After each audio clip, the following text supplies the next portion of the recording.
Tudo bem, pessoal? Boa noite, doutor. Hoje vamos ter uma aula com o mestre da ibogaína, viu? Vocês vão aproveitar bastante, vai ser muito legal. Além dele ser um excelente professor e didata, é um empreendedor aí nato também, viu? Então, vamos aguardar um pouquinho, né? Uns 5 minutinhos aí até o pessoal entrar. Mas já agradeço o Ricardo pela presença novamente, né? E ele vai mostrar bastante coisas, viu? São informações muito interessantes, muito relevantes também. E vocês acho que vão gostar bastante mesmo, viu? A gente vai ter um módulo de ibogaína também, né? Mas essa aula já serve como uma introdução também. E uma introdução muito, muito, muito boa mesmo. Vamos aguardar 5 minutinhos para o pessoal entrar. A aula vai ficar gravada também, o pessoal vai poder assistir depois. Mas quanto mais gente conseguir assistir ao vivo e participar, eu acho que é mais legal. O doutor César aumentou a responsabilidade agora minha. Então eu espero atender a expectativa. Mais uma vez, eu vou falar mais, mas já venho trabalhando com ibogaína já. Essa palavra faz parte da minha vida diária desde 2017, com 8 anos. Então, naquela época, pouca gente falava de ibogaína, né? Mas a gente vem com um propósito bem interessante aí de consolidar esse tratamento, de entender mais os potenciais, de estudar a parte farmacológica, né? Então a gente vai... Eu vou falar um pouquinho não vou adiantar, não, porque senão o pessoal que chegar depois vai perder, né? Mas espero trazer aqui boas insights, informações bem atualizadas, né? Eu estava comentando com a Silvia, doutor César, antes de eu entrar, que eu estava olhando a apresentação que eu fiz no ano passado, né? Atualizando. Então, poxa, mudou muita coisa no cenário da ibogaína. No projeto da ibogaína amazônica também, foi muita coisa avançou, naquela época eram coisas que a gente estava por fazer, agora a gente está fazendo, coisas que a gente imaginava fazer já estão assim com a data, então assim, foi bom revisitar, né, aquele momento e agora estar aqui de novo, então já agradeço de antemão o convite, a confiança no trabalho da gente. Muito bom, muito bom. Vamos aguardar aí mais uns 3 minutinhos e aí começamos, né?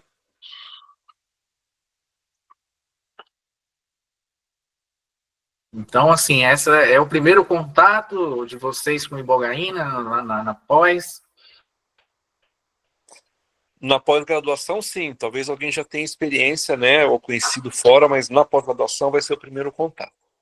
Tá, então é bom saber para o nível de profundidade que eu vou tratar aqui. Eu vou dar mais uma introdução mesmo, porque eu acredito que os especialistas aí, como o Dr. Bruno Rasmussen, ele deve participar, né? Imagino. Sim, Dr. Bruno, falei com ele hoje, é um grande entusiasta assim do nosso projeto. Eu sou fã dele, assim, admiro muito o trabalho dele, o conhecimento que ele acumulou durante os anos, né? Então ele vai falar com mais profundidade da parte clínica, né? Vou tentar dar uma pincelada aqui no que é ibogaína, o que é que está acontecendo hoje, mas o doutor Bruno é que vai ensinar a usar a ferramenta, né? Eu gostaria de falar, você perguntou se alguém tinha experiência, né? Então, eu já usei iboga na África, em contexto ritual, né? Tem a Mama Bernadette também, que é do Gabão, e eu acompanhei ela aqui no Brasil e também lá na África eu tive essa experiência. Mas no contexto assim de terapia, nunca. Então eu tô entrando em contato com essa parte da terapêutica a partir desse curso, né? Eu tenho uma experiência ritual da iboga. Maravilha, Maria Elizabeth. Legal, hein? Muito bom. Eu não tenho essa experiência ainda, né? Só é uma pergunta que muitas pessoas me falam. Você já tomou ibogaína? Não, ainda não tomei. Eu quero ser o primeiro a tomar, quando a nossa ibogaína tiver com boas práticas de fabricação, eu quero dar exemplo. Mas eu conheci na África, né, em outro contexto, né? Diferente. Sem dúvida. Eu vou falar um pouquinho sobre ritual, então, se você até quiser contribuir também, né? Porque o que eu conheço do ritual é o que eu leio nos livros, na literatura e tudo, né? Mas quem tem uma experiência em primeira mão lá na África, eu tenho certeza que tem muita coisa que não está escrito em lugar nenhum. Então, fica à vontade. Com certeza. É muito mágico, muito lindo também. Mas a gente vai destrinchando aí na caminhada. Legal. Muito bom. Acho que a gente pode começar, então. Tudo bem. Tá, então eu preparei uma apresentação de slides que eu vou compartilhar aqui com vocês. Okay. Aí eu acho que nesse momento eu não vou conseguir mais enxergá-los, tá? Então qualquer coisa, doutor César, Silvio, podem interromper aí para me chamar a atenção.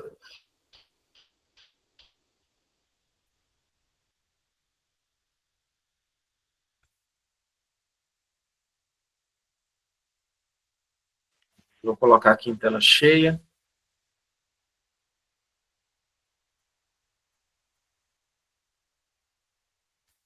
Então, agora eu acredito que todos estejam vendo em tela cheia, só para confirmar? Sim. Tudo bem. Tá, vou marcar aqui o tempo. Para não me empolgar muito, porque senão fica aqui a noite inteira. Tá? Eu acho que vamos abrir um espaço para a gente conversar também. Então, boa noite a todos e a todas. Tá? Então, de antemão, antes de mais nada, agradecer novamente o convite do Instituto Alma Viva para participar da formação dessa terceira turma da pós-graduação em psicodélicos, né? A Silvia também, que nos convidou, que sempre é muito gentil com a gente, então, muito obrigado, estou muito satisfeito de estar aqui essa noite com vocês, para falar de ibogaína, que é um tema ainda novo, né? São poucas pessoas, né? Eu sou farmacêutico de formação, então poucos farmacêuticos que eu conheço já ouviram falar de ibogaína, né? Então eu acho que esse movimento do Instituto Alma Viva de capacitar, de mostrar o potencial dos psicodélicos aí que a gente imagina, né? Que a saúde mental na próxima década ela vai estar diretamente envolvida, né, com o potencial dessas substâncias. Então, estou bem feliz de estar aqui. Tá? Então, a empresa, né, que eu fundei é a Ileia. Tá? Ileia significa floresta em grego, palavra grega, né, então o significado de floresta, né, uma floresta com árvores de grande porte, densa de grande porte. Esse foi o primeiro nome da Amazônia. O naturalista alemão Alexander von Bolt, ele visitou a Amazônia em 1808, passou 3 anos na Amazônia, ele não chegou a vir na Amazônia brasileira, mas ele andou ali pela Venezuela, pelas Guianas, e escreveu um tratado, ele era o Darwin da Alemanha, vamos dizer assim. Nesse tratado, com 18 volumes, ele falou e descreveu a Amazônia nos mínimos detalhes, né? Ele chamou a Amazônia de Ileia Amazônica, né? Então esse foi o primeiro nome, foi um nome que a gente registrou, um nome bem original, porque a gente nasceu como Farmazon, né? Era um nome sem muita criatividade, era Farmácia com Amazônia, mas essa marca já estava registrada. Inclusive, eu encontrei a empreendedora num evento, ela, olha, essa marca é minha, ela começou a brigar comigo porque tinha esse nome, e eu resolvi estudar um pouco e criar esse nome original. Então, para quem tem dificuldade de ler, então se chama Ileia. Tá? Então, eu sou o Ricardo Marques, né, eu me auto-intitulo pesquisador independente, né, porque eu não faço parte, né, nem do quadro de pesquisador ou docente de nenhuma instituição, nem pública nem privada, eu não tenho um vínculo nem empregatício com nenhum tipo de instituição de pesquisa ou ensino. Então, eu nasci no Acre, estado do Acre, tenho 42 anos, eu sou neto de seringueiros, eu sou descendente ali daquele movimento da migração do ciclo da borracha, né, no final do século XIX, né, foi quando a família do meu avô paterno migrou para o Acre, ele já nasceu lá em 1906, cortou seringa a vida inteira, morou na floresta. Né, já o meu avô materno, ele foi já no segundo ciclo da borracha, né, que foi ali na Segunda Guerra Mundial, né, quando o Império Japonês invadiu, né, as plantações de seringa lá da Malásia, né, e aí os Estados Unidos meio que recrutou os brasileiros, os nordestinos, né, tanto que até hoje no estado do Acre, né, se chama, né, de soldado da borracha, né, o soldado da borracha, que foi aquele que saiu do Nordeste, migrou da miséria da seca do Nordeste, entrou naquela Amazônia, né, completamente inóspita, inexplorada, para cortar seringa e fornecer borracha para os aliados, né.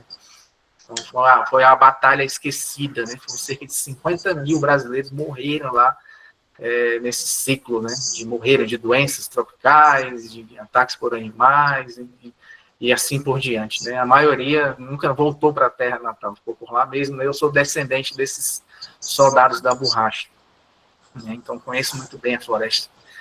Eu sou graduado em farmácia pela Universidade Federal do Ceará, né? Então migrei, eu saí do Acre com 15 anos de idade, fui estudar no Ceará, né? E formei em farmácia, depois fiz mestrado e doutorado em Química de Produtos Naturais, também na Universidade Federal do Ceará, e fiz um sanduíche, né? No meu doutorado, uma parte do meu doutorado fiz no DKFZ, que é o Centro Alemão de Pesquisas do Câncer, né? Que fica na Alemanha, na cidade de Heidelberg. E eu tive uma experiência muito interessante lá com pesquisa de alto nível, né, operar equipamentos de alta tecnologia. Então foi muito importante esse período, né, fora do Brasil, num país que é referência na área de química, né, química e medicina. E depois eu fiz um pós-doutorado, já com outro grupo de pesquisa, na parte de biotec, síntese orgânica, né, então já está mais na parte da química sintética. Comecei a trabalhar com micro-organismos, fungos também, lá na Federal do Ceará. Então, já tenho 23 anos que eu pesquiso moléculas bioativas, em especial a partir de plantas amazônicas. E eu sou o fundador da startup ILE, que eu vou falar um pouco mais na frente o que é que a gente está fazendo. E, como eu comentei, né, antes da gente começar, eu conheci, né, ibogaína, entrou na minha vida em 2017, através de um colega farmacêutico lá no Acre, que já conhecia, inclusive ele fazia, né, eu acho que ainda faz uns tratamentos com ibogaína. Ele compra a iboga lá, a casca da iboga na África, e faz alguns tratamentos. Faz tempo que eu não falo com ele, ele me apresentou e eu comecei a pesquisar e me interessei por isso. Comecei a estudar e achei bem interessante o potencial da molécula. Foi assim que começou, então já tem 8 anos aí que eu venho cultivando esse projeto dentro de mim. Há 3 anos que a gente vem trabalhando já de maneira dedicada, com CNPJ, para transformar essa ibogaína num produto realmente. Tá, mas o que é ibogaína? Tá? Então, a ibogaína é uma substância de origem natural, de origem vegetal, né, produzida por plantas, da classe dos alcaloides. Tá? Então, o que é um alcaloide? O alcaloide, né, aqui está a estrutura da ibogaína, o alcaloide é uma substância que é produzida por organismos vivos, né, uma classe de substância por organismos vivos, que tem anéis, elas têm ciclos, né, e esses anéis têm nitrogênio. Tá? Anéis heterocíclicos contêm nitrogênio. Então, resumindo, né, substâncias de origem natural, na sua grande maioria, né, a maioria dos alcaloides são produzidos por plantas, tá, mas são substâncias nitrogenadas. Tá? Então, uma classificação técnica, né, para a ibogaína seria um alcaloide indólico, porque ela tem esse anel aqui de 5 membros com nitrogênio, esse anel de 6 membros aqui, esse conjunto aqui a gente chama de anel indol, então um alcaloide indólico, monoterpênico, porque ele tem um esqueleto de carbono e hidrogênio de 10 átomos, né? Então monoterpeno são 10 átomos, sesquiterpeno são 15 átomos, diterpeno são 20 átomos. Então esse aqui é monoterpênico, do esqueleto do tipo ibogano, né? Então os alcaloides iboga, eles têm todo esse esqueleto chamado esqueleto ibogano. Tá? Então a ibogaína, ela é administrada por via oral. Muita gente pergunta, eu não falava isso, mas sempre o pessoal perguntava como é que administra a ibogaína. A ibogaína hoje é administrada por via oral, tá? Na forma de cápsulas. Tá? A ibogaína é um pó, vocês estão vendo aqui, a ibogaína que nós produzimos já a partir da Amazônia, então a ibogaína nossa. Tá? O cloridrato de ibogaína é um pózinho branco, cristalino, tá? Na forma de cloridrato, que você encapsula e administra por via oral. Tá? Está ativado. Aqui é a fórmula molecular, tá? Esses aqui são os dados técnicos, tá? Então, a ibogaína é um pozinho branco, cristalino. Tá? E de onde é que vem esse nome? Iboga. Né? Ibogaína, né? Ibogaína vem de onde? Vem justamente do nome da planta, né? Que é conhecida por produzir essa substância, que é a iboga. Né? A iboga, que o nome científico dela é a Tabernante iboga. né? Essa plantinha que vocês estão vendo aqui do lado direito, tá? É um arbusto de pequeno porte, ele é natural da África centro-ocidental, né? Em especial, né, no país chamado Gabão, tá? Eu destaquei aqui no mapa, né, um país aqui da África centro-ocidental, então essa região centro-ocidental da África aqui, ela possui muitas florestas densas, assim, um bioma semelhante à Amazônia, né, bem menor, mas ele tem uma característica semelhante à da Amazônia, tá? E essa é a área do hábitat natural, né, da iboga, que é essa plantinha aqui. Tá? Então, essa planta é uma planta que é sagrada na África, né? No Gabão, ela é uma planta protegida por lei, é proibido se exportar esse tipo de material, então, é um patrimônio natural do povo gabonês, né? E falando mais na parte agronômica dessa planta, ela é uma planta é um arbusto, tá? Então ela cresce no máximo até 2 metros de altura, né? Ela é uma planta muito sensível, de crescimento lento, ela demora de 20 a 30 anos para atingir 1 ou 2 metros de altura, então é uma planta franzina, de crescimento lento, muito sensível, né? E um detalhe é que a ibogaína ela só é produzida na casca da raiz, tá? Então você não vai encontrar ibogaína nas folhas, nas flores, nos talos, nos galhos, você só vai encontrar na casca da raiz. E só para vocês terem uma ideia, uma planta de 20 a 30 anos, ela produz, né, em torno de 1 a 2 quilos de casca de raiz. Então, é muito pouco, né? Eu vou falar um pouco mais. Então, para você produzir uma quantidade, por exemplo, 1 quilo de ibogaína hoje, você precisaria de 1 tonelada de casca de raiz para produzir 1 quilo de ibogaína a partir desta planta, né? Então, imaginando que você precisaria mais ou menos de 1.000 plantas de 20 anos para produzir 1 quilo de ibogaína. Então, é muito difícil, tá? Produzir, imaginar uma produção de ibogaína em escala, uma escala global, vamos dizer assim, a partir desta planta. Tá? E ela está muito associada, né, a esse grupo, né, étnico, né, conhecido principalmente no Gabão e ali, né, chamado Buit, né, que é uma tradição milenar, né, já há registros aí cerca de 4.000 anos, isso que é pré-histórico, né, o uso da iboga por esses povos africanos e um uso ritualístico, né, em rituais de passagem à vida adulta. A Maria Elizabeth depois me corrija, acrescente alguma coisa, depois se eu esquecer de falar, né, que não é bem o foco da nossa conversa, né, mas os Buit, eles usam a iboga, né, que é a casca da raiz, né, eles ingerem altas doses, né, da casca da raiz que contém ibogaína, em rituais de passagem à vida adulta, em geral, ali no final da adolescência e início da vida adulta, aos 17 anos, ali, homens e mulheres, eles participam desse ritual da iboga, né? Então, eles consomem, né, justamente a casca da raiz, ó. Então, aqui você vê a planta, né, da iboga, né, que foi retirada, né, você vê que as raízes são fininhas, né, com uma planta pequena, né, e aí eles tiram, né, a primeira camada mais externa, eles raspam essa camada não serve, e eles pegam basicamente a entrecáscara, né? Tira aquela camada mais externa, em contato com o solo, ele raspa ali até chegar no lenho, né? Que é a parte mais dura, que é a madeira, que também não serve. Tá? Então, eles picam, né, esse material aqui, esse material que é ingerido durante a cerimônia. Tá? E aí, mas antes dessa cerimônia, existe toda uma preparação, né? Geralmente eles vão num rio ali de água corrente, né? Eles tomam um banho aqui, onde eles varia, né? Tem várias, os Buit não é uma coisa única, né? Tem umas variações entre eles lá. Eles tomam um banho, falam de todos os seus problemas, os seus pecados, né? Confessam, né? Então, geralmente tem um cara tocando uma musiquinha com um instrumento bem característico lá dos Buit, né? Tem aquela música, aquele ritual, eles tomam esse banho, né? Depois eles se vestem, eles se pintam, né? Eles vestem essa roupa típica aqui do ritual. Então, todo esse processo de preparação até que chega a hora de eles realmente ingerirem a casca da iboga, né? E alcaloides, em geral, eles são substâncias de sabor extremamente amargo. Um sabor extremamente amargo, né? Pelo menos lá no Acre, a gente fala muito lá, tem a chá de boldo. Eu acho que todo mundo sabe que chá de boldo é ruim, porque é muito amargo, né? Porque o chá de boldo tem boldina, que é um alcaloide também. Então, os alcaloides têm essa característica de serem percebidos por um sabor desagradável, amargo, né?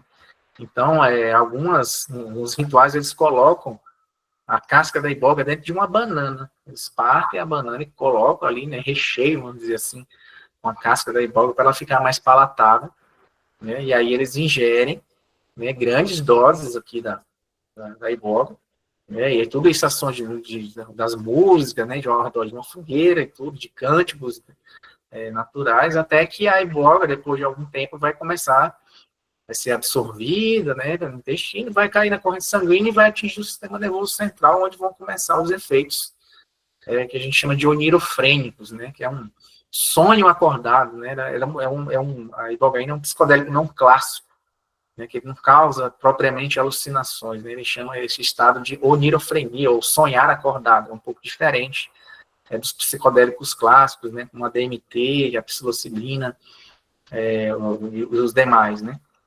E aí eles tomam, continua, e até que o efeito realmente se pronuncia, né, onde eles começam a ter as visões. Alguns escritos falam, né, que as pessoas que estão coordenando o ritual, né, os xamãs lá chamados nagangas, eles testam para ver se o iniciado está tendo a experiência com um espinho. Eles pegam um espinho, espetam o pé da pessoa, se ela não reagir ali de pronto é porque ele já está tendo as visões, né? Então ele fica ali, essas visões variam de tempo, né? Dizem que a ibogaína é o Monte Everest dos psicodélicos, que é o psicodélico que tem maior duração, em média 8 a 12 horas, é bem poderoso. E depois que passa aquela fase visionária das visões, né, existe um dia, né, que se chama o dia cinzento, que é um dia que você meio que vai assim, acho que a palavra em português, digerir aquilo que foi apresentado para você pela ibogaína. Então, eles geralmente ficam aqui com um espelho, ó, vocês estão vendo que tem um espelho aqui, ó, tem os iniciados aqui, um sentado lado ao outro, cada um com um espelho, onde ele olha para si mesmo. Então, os nagangas, né, que são os líderes lá do ritual, eles falam que esse é um momento de discussão entre você e você mesmo. Por isso que você se pinta, que essa pessoa pintada que você vê é seu eu interior. Então, é um momento de perguntas e respostas ali, de reflexão entre você e você mesmo. Isso que é um momento extremamente importante da experiência, esse dia seguinte às visões. E aí, depois que eles passam por esse ritual, né, eles, durante a visão, eles encontram com os ancestrais deles, e eles recebem um nome desse ancestral antigo, dão um novo nome para eles, né, que é incluído no nome terreno, vamos dizer assim. Então, e aí ele já é considerado iniciado. Tá? Então, é um ritual muito antigo, né, que vem desde os pigmeus. Tá? Então, quem quiser saber mais sobre o ritual, eu tenho uma dica de 2 documentários aqui bem legais. Tá? São documentários que estão no YouTube. Tá? No YouTube são livres, lá dá para assistir. Tem legenda, tá? Você encontra ambos com legenda. Tá? O primeiro deles é o Ibogaína, o Rito de Passagem. Tá? Muito interessante esse ritual. Ele é de 2004. Ele foi gravado em 2004. Né? Só fazendo aqui uma sinopse, ele faz um paralelo entre o ritual na África e o uso da ibogaína no mundo ocidental, numa clínica lá no México. Ele fica indo lá no México, na clínica, vendo um americano se tratando da dependência de opioides, de heroína, né, e vê o ritual, né, ele faz aqueles paralelos ali entre um e outro, né, então tem os médicos, os especialistas, e tem o xamã do It falando também sobre, né, e você consegue fazer um paralelo, né, entre as duas aplicações da ibogaína. É muito interessante. São em torno de 50 minutos. Inclusive, nesse documentário, é uma participação do Howard Lotsof, que eu já falar quem ele é. Ele dá uma entrevista nesse documentário. E o outro é um dos episódios, né, da farmacopeia de Hamilton. Hamilton, acho que ele é britânico. Ele é um cara assim, que já experimentou todos esses psicodélicos aí, né? Inclusive, tem um episódio que ele vai lá no Amazonas, bem no alto, lá no rio, bem lá no centro do Amazonas, perto da Colômbia, e ele faz a experiência do sapo, que é o cambô, que é o sapo que tem lá no Acre também, né? Ele foi, né, então ele tomou ayahuasca, então é bem interessante assim, o jeito que ele mostra essas experiências. E tem esse episódio, né, em ibogaína sintética, tramadol natural, bem interessante lá, ele vai na África também, e participa do ritual, experimenta também, bem interessante, tá? Então, as dicas aí para quem quiser entender um pouco mais dessa parte, né, da ibogaína, que a gente não consegue falar tudo. Tá? Mas como foi que a ibogaína chegou aqui no que a gente chama de mundo ocidental, né, que era a Europa, principalmente nos Estados Unidos? Foi através desse cara aqui, que é o Howard Lotsof, um americano de Nova York, né, que descobriu acidentalmente a capacidade da ibogaína em retirar, né, a fissura e a abstinência, né, sem abstinência de drogas, né, no caso dele, da heroína. Então, Howard Lotsof, que em 1962, ele tinha 19 anos, e ele tinha uma turma, né, e todos usavam drogas pesadas, heroína, ele injetava heroína todo dia, era adicto mesmo. E aí um desses amigos dele, da turma, era químico, né, ele conta essa história no rito de passagem do documentário, ele conta essa história, eu vou falar só bem rapidamente. Né, que esse amigo tinha várias drogas na geladeira, e um belo dia ele estava na casa desse amigo, e foi lá visitá-lo, e aí o cara ofereceu para ele, olha, tem um alucinógeno africano aqui, de 12 horas, você quer experimentar? E ele não pensou duas vezes, né, pegou, tomou, né, a ibogaína, foi para casa. Né, e aí diz ele que chegou em casa e começou a ter as visões, que foi a pior experiência da vida dele, foi horrível. Quando terminaram as visões, ele disse que passou 3 dias dormindo, e falou para si mesmo que nunca mais iria chegar perto dessa ibogaína. Né? Então, até para aproveitar a oportunidade para dizer que a experiência da ibogaína ela não é nem um pouco agradável e prazerosa. Né? É diferente. Né? Então, é por isso que não se conhece, né? Pelo menos eu não conheço, nunca vi ninguém dizendo que tem pessoas adictas à ibogaína. A experiência com a ibogaína é muito desagradável. Ela não é prazerosa. Né? E aí ele disse que se arrumou e saiu de casa. Né? Ele disse que saiu de casa e notou que ele estava diferente, estava todo diferente. E ele notou que não estava com vontade, né, de usar heroína e nem estava sentindo assim da abstinência. Sumiram completamente. Se passaram 2, 3, 4, 5 dias de uma semana e ele não usou mais. E ele achou aquilo incrível, né? E aí ele conseguiu tratar, né, os amigos da turma dele com a ibogaína e tudo. E ele abraçou a ibogaína com uma missão de vida, de que ele viu que a ibogaína tinha um potencial incrível de nenhuma outra substância não é capaz de fazer aquilo. Tá? E aí ele levou a vida desde então a tentar, né, transformar a ibogaína em medicamento. Ele fala isso também nessa ritual, criou uma fundação, procurou médicos, especialistas, universidades, laboratórios farmacêuticos, né, mas aí ele sofreu um duro golpe no início dos anos 70, quando o Richard Nixon, né, na guerra às drogas e tudo, ele declarou a ibogaína uma substância Schedule I, uma substância proibida, né, que não tem uso médico e com alto poder de viciante, que não é verdade. Então, a ibogaína ficou proibida nos Estados Unidos. Então, ele teve que sair dos Estados Unidos. Tá? Essa imagem aqui é do Howard Lotsof aqui, lá em Rotterdam, na Holanda, né, com a esposa dele, a Norma. Né, o Howard morreu em 2010, um câncer. Né, acho que morreu de câncer de estômago, se não me engano. Faleceu, e ela ainda é viva, ela participa dos eventos hoje, de psicodélicos. Né? E aqui ele estava na frente do prédio, onde ele montou uma pequena clínica, onde ele tratava as pessoas com ibogaína, acumulava dados clínicos, né? Ele aprendeu a usar a ferramenta aqui. Né?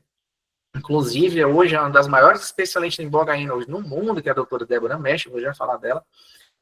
Ela soube de ibogaína através do Lotsof e ele convidou ela a acompanhar um tratamento com ibogaína. Ela pegou o avião nos Estados Unidos, de Miami, foi para a Holanda, nessa clínica, e viu, e ficou impressionada. Ela é professora da American University de Miami, neurocientista, e voltou, assim, aí desde 93 que ela trabalha com ibogaína, vou já falar dela. Então, a ibogaína, com todas essas restrições, né, proibições, ela foi crescendo meio que num ambiente underground, né? As clínicas foram tratando os pacientes ali sem muito controle, né? Sem ter todo aquele cuidado médico que se recomenda hoje e tudo. Então, a ibogaína foi crescendo ali nos bastidores ali, meio por baixo dos panos. Mas hoje existem clínicas, por exemplo, por exemplo, essa aqui, a Beyond, que para mim acho que é a melhor clínica hoje de ibogaína no mundo. Ela fica em Cancún, no México. Essa aqui é a primeira página, né, que eles estão tratando em torno de 700 pacientes por ano. Esse foi o balanço do ano passado. Mas olha quanto que eles estão cobrando hoje para fazer um tratamento com ibogaína. Então, os pacotes aqui chegam a cobrar quase $20 mil. né? Mas oferece hospedagem, tudo, então é um tratamento que dura algumas semanas, é um tratamento que, além da dose da ibogaína, tem todo um pacote de outros benefícios que vem junto, né? Mas eles prometem resultados realmente incríveis. Tá? Quem tiver curiosidade de pesquisar aí, a Beyond Ibogaína, você vai ver o site deles, né? Tem mais detalhes aí sobre o trabalho. E a outra que está liderando também, essa clínica é a Ambio Life Sciences. A gente também tem a página na internet, a gente tem um blog muito, muito legal. Eles também fazem muita pesquisa clínica lá dentro da Ambio, inclusive com os veteranos de guerra dos Estados Unidos, os VETs, tá? Que é uma fundação que foi criada para angariar fundos, ajudar veteranos de guerra que sofrem de estresse pós-traumático, de dependência de opioides. Os VETs organizam fundos e mandam os veteranos para o México para se tratarem na Ambio. Tá? Então, a Ambio hoje é uma grande parceira dos veteranos de guerra, da Universidade de Stanford, né? Devido a essa limitação de não poder estudar ibogaína nos Estados Unidos, assim, é muito difícil, né? Então, eles estão trabalhando nas clínicas mexicanas. Tá? Então, todo esse movimento de clínicas, então, a Ambio também cobra muitos $1.000 por uma dose de ibogaína no tratamento. Então, essa capacidade da ibogaína, ela despertou logo, né, a ambição de muitas pessoas, né, de quererem faturar dinheiro com essa planta. Tá? Então, hoje a iboga ela é considerada o novo marfim da África. Né? Então, hoje 1 quilo de casca de raiz, eu vou já mostrar quanto é que está sendo vendido no mercado negro. Tá? 1 quilo de casca de raiz da iboga, né? Está sendo comercializada na internet. Tá? Então, isso aqui eu peguei hoje. Eu acompanho alguns vendedores que vendem no e-commerce na internet, que você compra tudo pela internet. Olha aqui, o quilo, né, da raiz da iboga, né? 1 quilo aqui, eles estão cobrando $1.500, né, por 1 quilo. Né? Então, aí imagina como é que não desperta a cobiça de você ver uma planta lá na floresta e você não vai pensar 2 vezes. Você está precisando, você vai lá. Né? 250 gramas aqui, $450. Então, um produto que está com um valor de mercado altíssimo, isso está fazendo com que a iboga tenha sido explorada de maneira descontrolada, predatória, né? E está sendo ameaçada de extinção. Né? Tem uma outra página que vende aqui, que eu encontrei, que vende outros produtos. Né? Por exemplo, 1 grama de cloridrato de ibogaína, $228. Né? Então, assim, mas são produtos que são produzidos sem controle de qualidade, sem boas práticas de fabricação. Então, assim, são produtos que eu nunca recomendaria alguém comprar e muito menos utilizar por conta própria. Tá? Então, isso é importante reforçar. Inclusive, eu trago esse trabalho aqui, né? Senão é só uma percepção minha. Esse foi um trabalho, foi publicado agora em 2020, tá? Ele foi feito em parceria com Chris Jenks, que é um dos caras mais especialistas em ibogaína hoje, e o José Carlos Bouzo, né, que ele é espanhol e lidera um estudo clínico, eu já falar. Então, eles pegaram, né, para ter uma ideia, eu não sei se vocês leem, não, que está em inglês, é um monte de texto, eu vou só resumir aqui o que esse trabalho fez. Eles compraram, né, 16 produtos, né, à base de iboga e ibogaína, nesses e-commerces aí online, tudo, eles saíram comprando tudo e levaram para o laboratório para analisar se realmente tinha ibogaína ali, o quanto que tinha de ibogaína, né? Então, só pulando aqui para o cloridrato de ibogaína, aqui, ó, deixa eu ver. Pronto, então, dizendo que foi vendido como cloridrato de ibogaína, vamos dizer, puro, né, 100%, é só cloridrato de ibogaína, eles viram que as amostras tinham 61%. Até no máximo 73% aquilo que estava sendo vendido como ibogaína pura. Né? Então, por exemplo, aqui ó, você tem quase 40% de outras substâncias que você não sabe o que é. Tá? Então, isso aí vai justamente atrapalhar no momento de você medir a dose correta para tratar um paciente. Então, é muito perigoso você confiar num produto que não tem controle de qualidade. Então, assim, eu trouxe esse trabalho só para mostrar para vocês aí que estão ingressando no mundo, né, dos psicodélicos e capacitando que ibogaína tem que ter procedência. Né? Indo para as evidências científicas, a gente tem aqui um trabalho, tá? Então, aqui eu aproveito essa abertura para falar da doutora Deborah Mesh. Tá? A doutora Deborah Mesh, ela é norte-americana, né? Professora emérita na Universidade de Miami, ela é neurocientista, né? Trabalha com neurofarmacologia, e ela hoje eu chamo ela de, tem gente que chama de rainha da ibogaína, tem gente que chama do papa da ibogaína, né? Porque ela pesquisa ibogaína desde 93, né? Foi ela que soube da ibogaína através do Lotsoft, ele levou ela na clínica na Holanda. Quando ela voltou da Holanda, ela, como não podia trabalhar com ibogaína nos Estados Unidos, ela montou uma clínica em St. Kitts, que é uma ilha que tem lá perto de Miami, é uma ilha que lá era permitido usar ibogaína. Ela montou uma clínica por conta própria lá e tratou mais de 200 pacientes, justamente para entender como a ibogaína funcionava. Então, ela tem várias patentes, ela fundou essa empresa chamada Demerex. Tá? A Demerex tem uma página, um website também.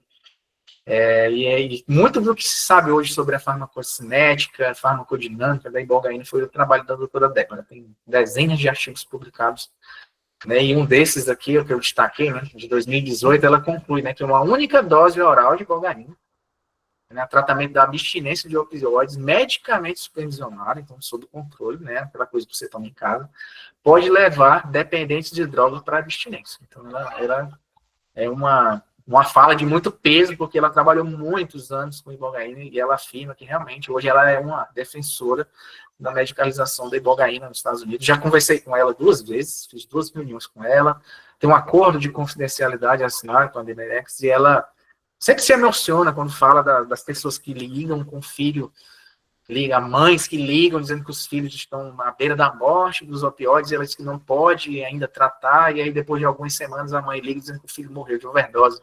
Ela sempre se emociona, né? Então, é a missão da vida dela. Ela disse que o Deus já foi muito bom com ela, já deu tudo que ela queria profissionalmente, financeiramente na vida, e hoje ela dedica a vida a medicalizar. Então, muito da ibogaína hoje graças ao trabalho dela. Aqui são os estudos clínicos. Tá? Então, esse aqui foi o estudo clínico que foi iniciado pela doutora Débora em parceria com a Thai Life Sciences, que é uma empresa alemã, está em Berlim, na Alemanha, é uma empresa que estuda psicodélicos hoje, ela está na Bolsa de Valores de Nova York, é uma das maiores empresas de psicodélicos hoje, e elas, em conjunto com a doutora Débora, eles fizeram uma joint venture, Demerex e a Thai, e fizeram esse estudo, né, de fase 1, 2A, né, randomizado, duplo cego e tudo, para avaliar segurança, eficácia e tolerabilidade. Isso tudo já foi concluído. Tá? Foi concluído no ano passado, ainda não publicaram os detalhes, ainda o estudo completo, mas que foi um N pequeno e tudo, mas muita informação foi acumulada, os resultados foram bem promissores. Esse é um outro estudo que foi desenvolvido na Espanha, por esse instituto aqui, né, que é um instituto internacional que também trabalha com outros psicodélicos, em especial com a ayahuasca. Eles avaliaram, né, a eficácia da ibogaína e a segurança no tratamento da desintoxicação por metadona. Tá? Para quem não sabe o que é metadona é um opioide. Tá? Então, por exemplo, o paciente é viciado em heroína, mas aí ele quer parar a heroína, mas você sabe que não pode parar, né? Você, na verdade, você substitui a heroína por um outro opioide de ação longa, que é mais seguro, né? Então você só troca um opioide por outro, e a metadona é um desses. E aí, eles pegaram um N lá de 30 pacientes, que já dependentes de metadona já há muitos anos, assim, no mínimo 10 anos, e aí eles foram dando uma dose de ibogaína de 100 miligramas e diminuindo a metadona. Eles foram aumentando a ibogaína, 200 miligramas, diminuindo a metadona, e foram aumentando a ibogaína até 600 miligramas, até eliminar a metadona completamente. Então, a maioria, né, a grande maioria, sim, quase a totalidade dos 30 pessoas conseguiu se livrar da metadona com essa estratégia, né, foi finalizada a fase 2, né, só o resultado preliminar que foi mostrado, não foi publicado na íntegra ainda, a gente está aguardando, né, ele foi atualizado agora em janeiro, né, deve até o final do ano deve sair alguma coisa sobre esse estudo. E por último, foi esse realizado aqui no Brasil, na Faculdade de Medicina da USP, Ribeirão Preto. Esse é um estudo coordenado pelo Dr. Rafael Guimarães, pelo Dr. Jaime Halak. Eu já tive a oportunidade de conversar com eles online e tudo, né? A gente chegou a conversar uns 2 anos atrás, e lá foi para alcoolismo. Então, ele foi concluído já de fase 2, mas ainda não publicaram os resultados. Eu também perdi o contato com eles, não procurei ainda, eles não publicaram. Tá? E agora que temos estudos que estão ativos, né, que é o estudo da Universidade de Stanford, né, com os veteranos de guerra dos Estados Unidos, que eles sofrem do transtorno de estresse pós-traumático, né, que eles sofrem muitas lesões na cabeça, pancadas, explosões e tudo, essa lesão, né, esse traumatismo crânioencefálico, ele gera, né, o que a gente chama de transtorno de estresse pós-traumático, que vem a depressão, vem a ansiedade, vem a ideação suicida, vem abuso de substâncias, né. Então, esse estudo é liderado pelo Dr. Nolan Williams, que era um cético, ele não acreditava, né, nessas capacidades da ibogaína. Hoje ele fala que a ibogaína é o fármaco mais sofisticado do planeta, né? E aí, eu já falar dos resultados desse estudo. E o último que foi lançado agora, já em junho deste ano, aqui foi a última atualização da Universidade Johns Hopkins, nos Estados Unidos, que é uma das mais renomadas na área de saúde, né, que é o Centro de Psicodélicos e Pesquisa em Psicodélicos, né, da Johns Hopkins. Vai fazer um estudo de andamento que eles vão comparar várias terapias, incluindo, né, a ibogaína, o 5-metox-DMT, né, que é o do sapo, né, no transtorno de estresse pós-traumático, né, e dos sintomas cognitivos do traumatismo crânioencefálico. Então, esse estudo ainda está numa fase inicial, né.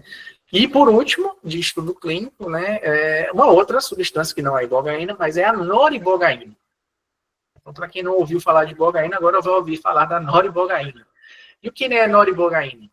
Então, quando você administra a ibogaína por via oral, tá, ela vai passar pelo seu estômago, ali a cápsula se desintegra, libera, quando chega no seu intestino, o intestino absorve ali uma boa parte daquilo dali, tá? E tudo que é absorvido no intestino, ele cai na veia porta, e a veia porta vai direto para o fígado, tá? Os seus alimentos, nutrientes, fármacos, tudo que cai no intestino, veia porta, e passa pelo fígado. O fígado é como se fosse uma alfândega ali do seu organismo. Ele vai passar por fígado para depois cair na circulação e se distribuir por todo o seu corpo, tá?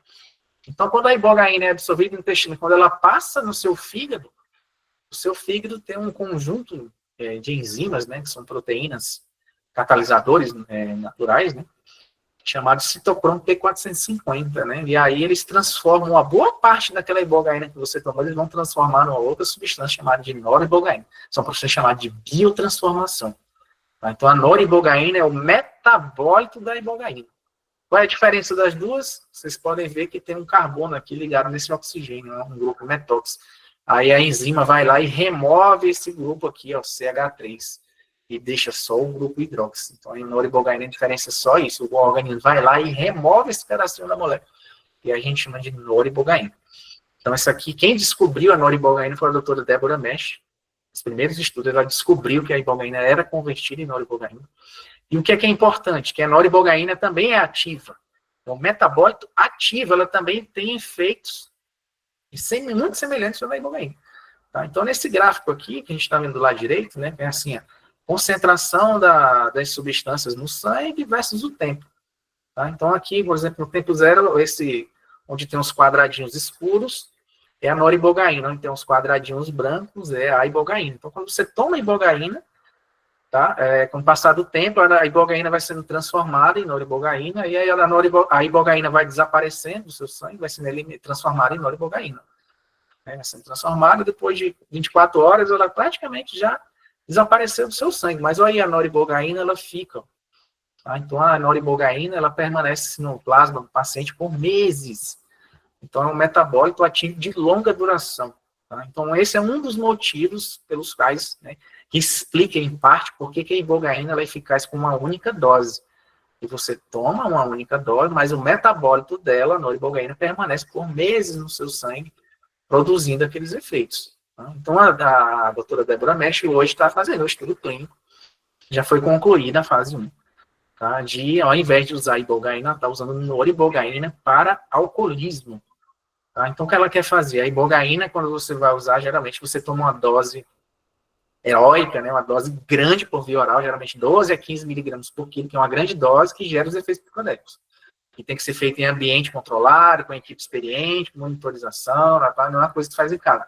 Mas a ideia dela é utilizar a noribogaína como um medicamento mais ou menos convencional, que você vai tomar em casa com pequenas doses, que não vai produzir efeito psicodélico, mas que vai gerar os mesmos efeitos ali de suspender a síndrome de abstinência e a fissura pelo álcool. Tá? Então, esse estudo ele já está, a fase 1 foi concluída agora ainda, 3 meses atrás, ela já publicou uma prévia dos resultados, né? Já está avançando, ela quer concluir a fase 2 já agora, no segundo semestre. No início de 2026 já quer publicar. Tá? E aí já está fazendo um pré-clínico também de noribogaína para abuso de substâncias. Tá? Então, a tendência é que a gente tenha um fármaco, né, que não tem efeito psicodélico, que pode ser tomar em casa. Né? Isso aí é mais bem visto, né, pelas agências regulatórias do que uma substância que gera efeito psicodélico. É até mais fácil da gente imaginar um tratamento desse acontecendo em escala. Né? Então, a noribogaína, tá? Guardem esse nome aí, pode ser o sucessor da ibogaína. Né? Para depressão, tá? Aqui eu vou passar bem rápido, então tem alguns trabalhos científicos que, por exemplo, esse daqui foi publicado pelo grupo da Espanha também, um grupo uruguaio espanhol, que eles concluem, né, o efeito antidepressivo produzido por uma única dose de ibogaína não pode ser reproduzido por uma dose equivalente de fluoxetina. Fluoxetina é um antidepressivo aí, clássico, né? Os inibidores seletivos da recaptação de serotonina, os fármacos mais prescritos aí no mundo, né, que a gente tem a paroxetina, também fugiu outro nome, né, as setinas aí da vida que estão uns best-sellers da indústria farmacêutica.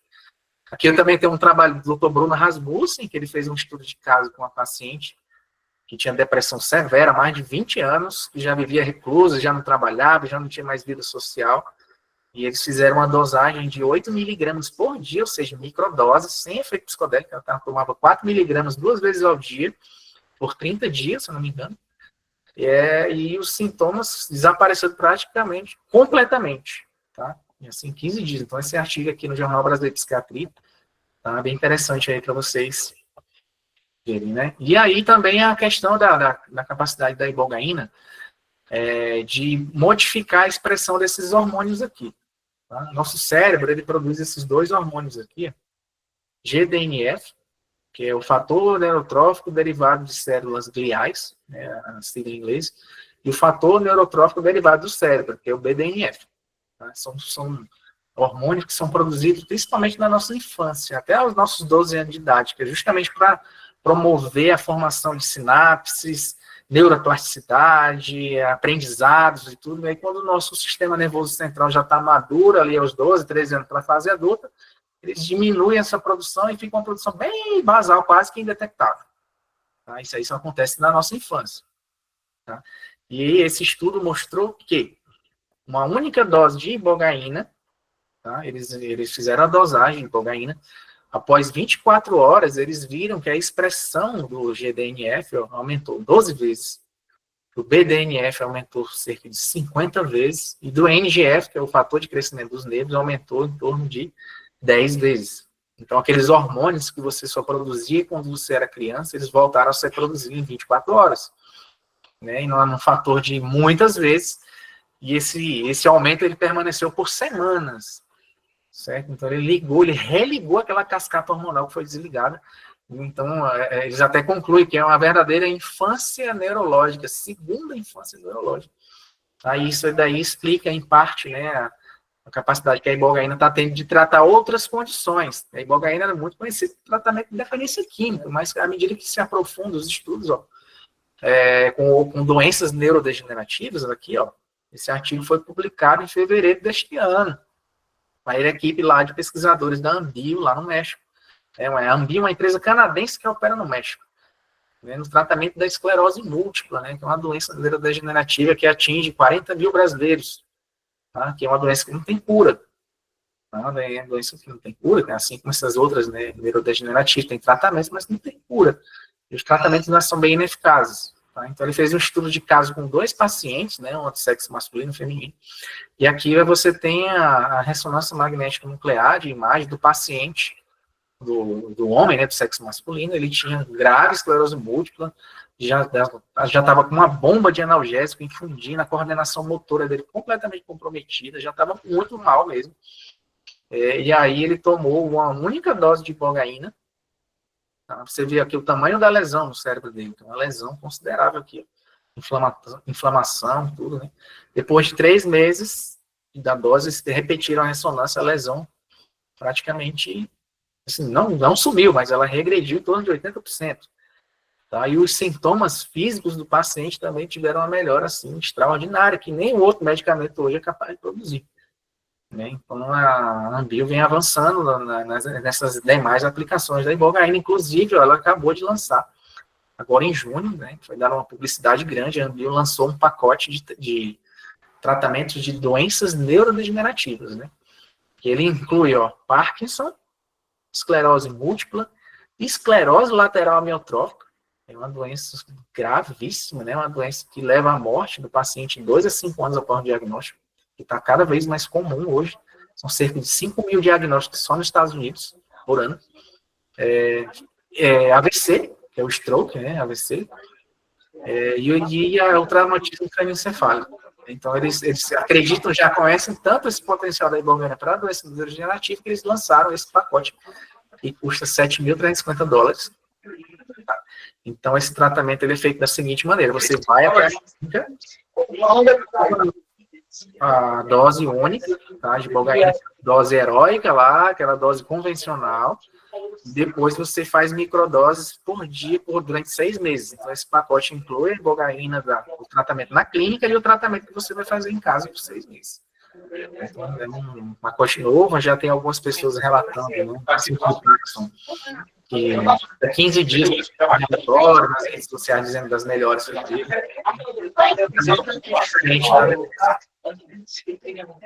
Gente, eu acho que tem alguém com o microfone aberto. Um retorno aqui. Só para a gente concluir aqui, já estou caminhando aqui já para o final, das evidências científicas, né? Esse artigo científico aqui, eu coloquei ele como destaque, e foi um artigo que teve uma publicidade gigante no ano passado, ainda continua dando, saiu praticamente todos os veículos de notícias dos Estados Unidos, né? No The New York Times, The Washington Post, e rodou, né, o mundo inteiro, inclusive no jornal Globo, Folha de São Paulo, isso em todo canto.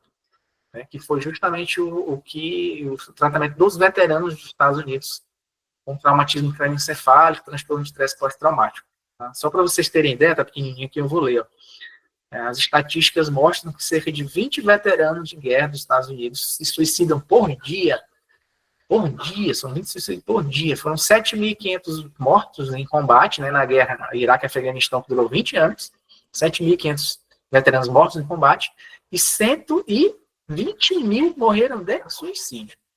Tá? Então, é uma batalha silenciosa que esses veteranos lutaram depois de saírem do cenário de guerra. Então, eles fundaram os VETs, né? Um dos veteranos que tinha perdido a maioria dos amigos por suicídio, ele soube da ibogaína e fez o tratamento, e ele roda o mundo hoje, os Estados Unidos hoje, ele lidera esse movimento dos veteranos.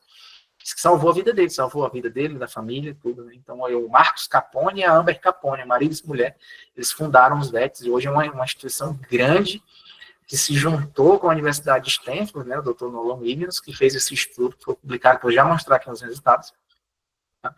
E o Nolan Williams, que era cético, ele não acreditava nisso. Inclusive, ele fala numa entrevista que ele deu no ano passado, né, que quando ele foi ver os resultados do estudo, ele não acreditou no que estava vendo, ele mandou a equipe refazer tudo. Não, está errado. Refaz, ele passou 3 meses refazendo todas as estatísticas lá, e ele não acreditou no que ele viu, porque os sintomas diminuíram mais de 80%. Não existe nada no mundo hoje capaz de fazer isso. Por isso que ele falou, hoje ele anda e fala, o ibogaína é o fármaco mais sofisticado do planeta. Tá? E isso não passou despercebido, tá? Pelos os magnatas aí da tecnologia, o Sergey Brin, o cofundador do Google. Ele fundou o Google junto com o Larry Page, que é o 7º homem mais rico do mundo. Ele fez um investimento na empresa, uma startup americana. Acho que a gente não pode chamar de startup uma empresa que recebeu $25 milhões de investimento, uma empresa que está desenvolvendo ibogaína lá para medicalizar. Aqui é só um rápido dos resultados, né, dos sintomas do estresse pós-traumático aqui, né, tinha uma escala inicial, aí após um mês ao tratamento, né, e uma semana após o tratamento, eles reavaliaram, e antes, uma semana e um mês depois. Então, vocês verem que a maioria, né, do efeito permaneceu aqui com uma única dose. Os medicamentos convencionais você tem que tomar todo dia. Se você parar, o efeito vai embora. Né? A ansiedade também reduziu bastante. Depressão também reduziu bastante. Tá? Então, assim, é um medicamento com uma substância muito poderosa, tá? Mas ela também tem o seu lado negro. que é o que a doutora Débora Mesh fala, né? O dark side da ibogaína, que é o lado negro da ibogaína. Não são só flores. Assim como todos os fármacos, né? Todos os fármacos têm seus pontos fortes e fracos, a ibogaína não é diferente. Tá? Então, a ibogaína, o calcanhar de Aquiles da ibogaína é a cardiotoxicidade.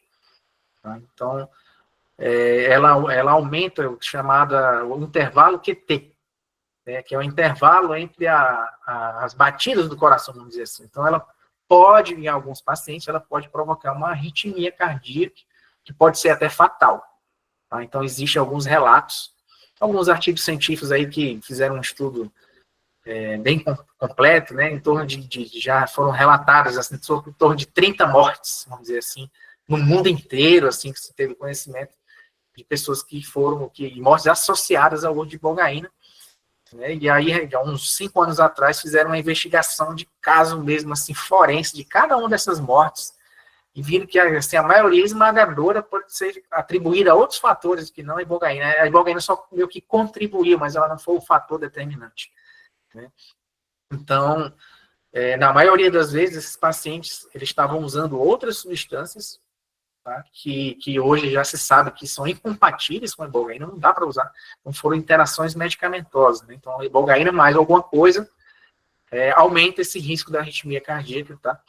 Mas esses riscos hoje, por exemplo, o pessoal da Anbio, os veteranos de guerra, eles defendem com evidente que é possível fazer um tratamento de ibogaína e mitigar esses riscos, tá? Praticamente a diminuir consideravelmente, vamos dizer que risco zero não existe em situação nenhuma. Tá? E como é que você mitiga esses riscos? Né?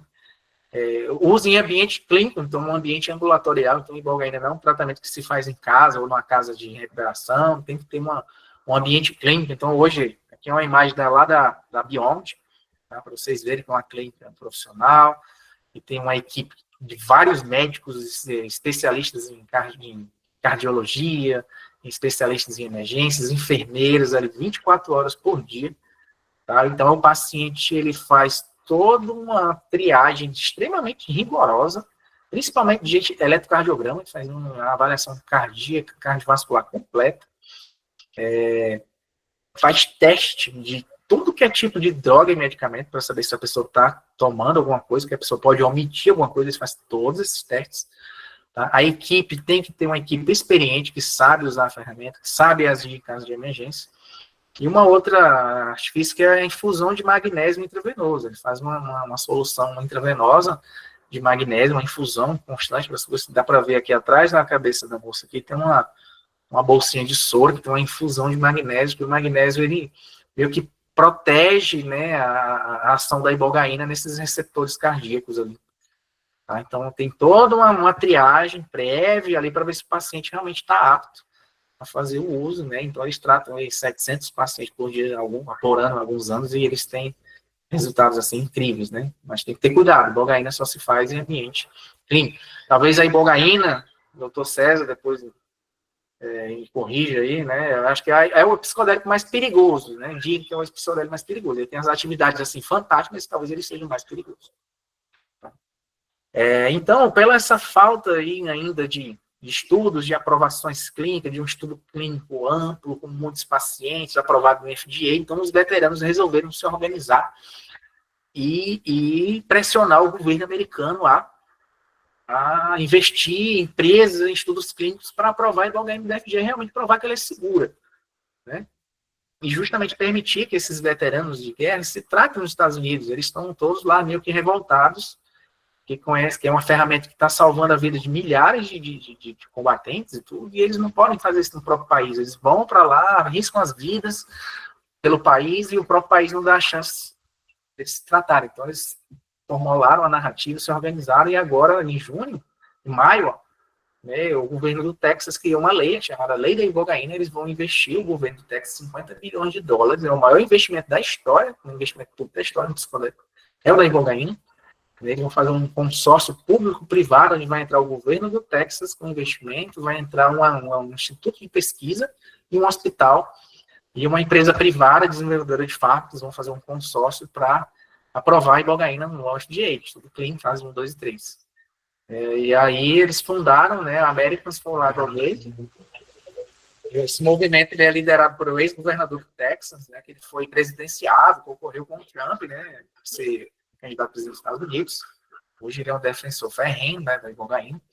E o Brian Hubbard também, que se juntou a ele, e eles fundaram essa instituição, tem um site bem interessante para quem quiser procurar.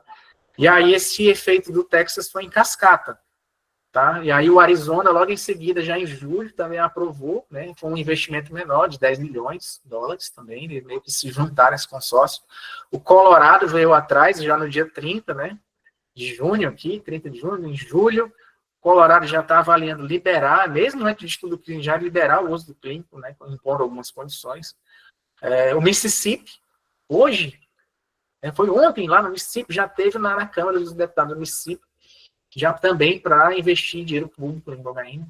O Kentucky também, tá? Essa notícia de hoje aqui do Kentucky também já teve, antes de ontem, foi Kentucky e ontem foi Mississippi, né? Então, assim, o Texas, ele abriu um precedente para os outros estados, e o Americans for Ibogaine aqui com os veteranos e tudo, né? O pessoal lá do Top Gun, dos Navy SEALs lá, então são pessoas que têm muito respaldo ainda nos Estados Unidos. Então tem esse movimento aí para fazer ibogaína ser medicamento mesmo, aprovado pelo FDA, seguro e disponível para todos. Tá? Mas assim, eu que sou pesquisador de ibogaína bem antes desse movimento, né, é um momento que eles, pelo menos, não se tornaram público, né, tipo, onde é que eles vão obter essa substância? A ibogaína hoje é uma molécula difícil, porque ela tem uma estrutura complexa, tá? Estou finalizando, tá, gente? Mais 10 minutinhos eu estou terminando. É uma molécula complexa, tá? Ou seja, não dá para fazer no laboratório, tá? Não é viável hoje em dia fazer em bancadas de laboratório, ou seja, síntese química. Tá?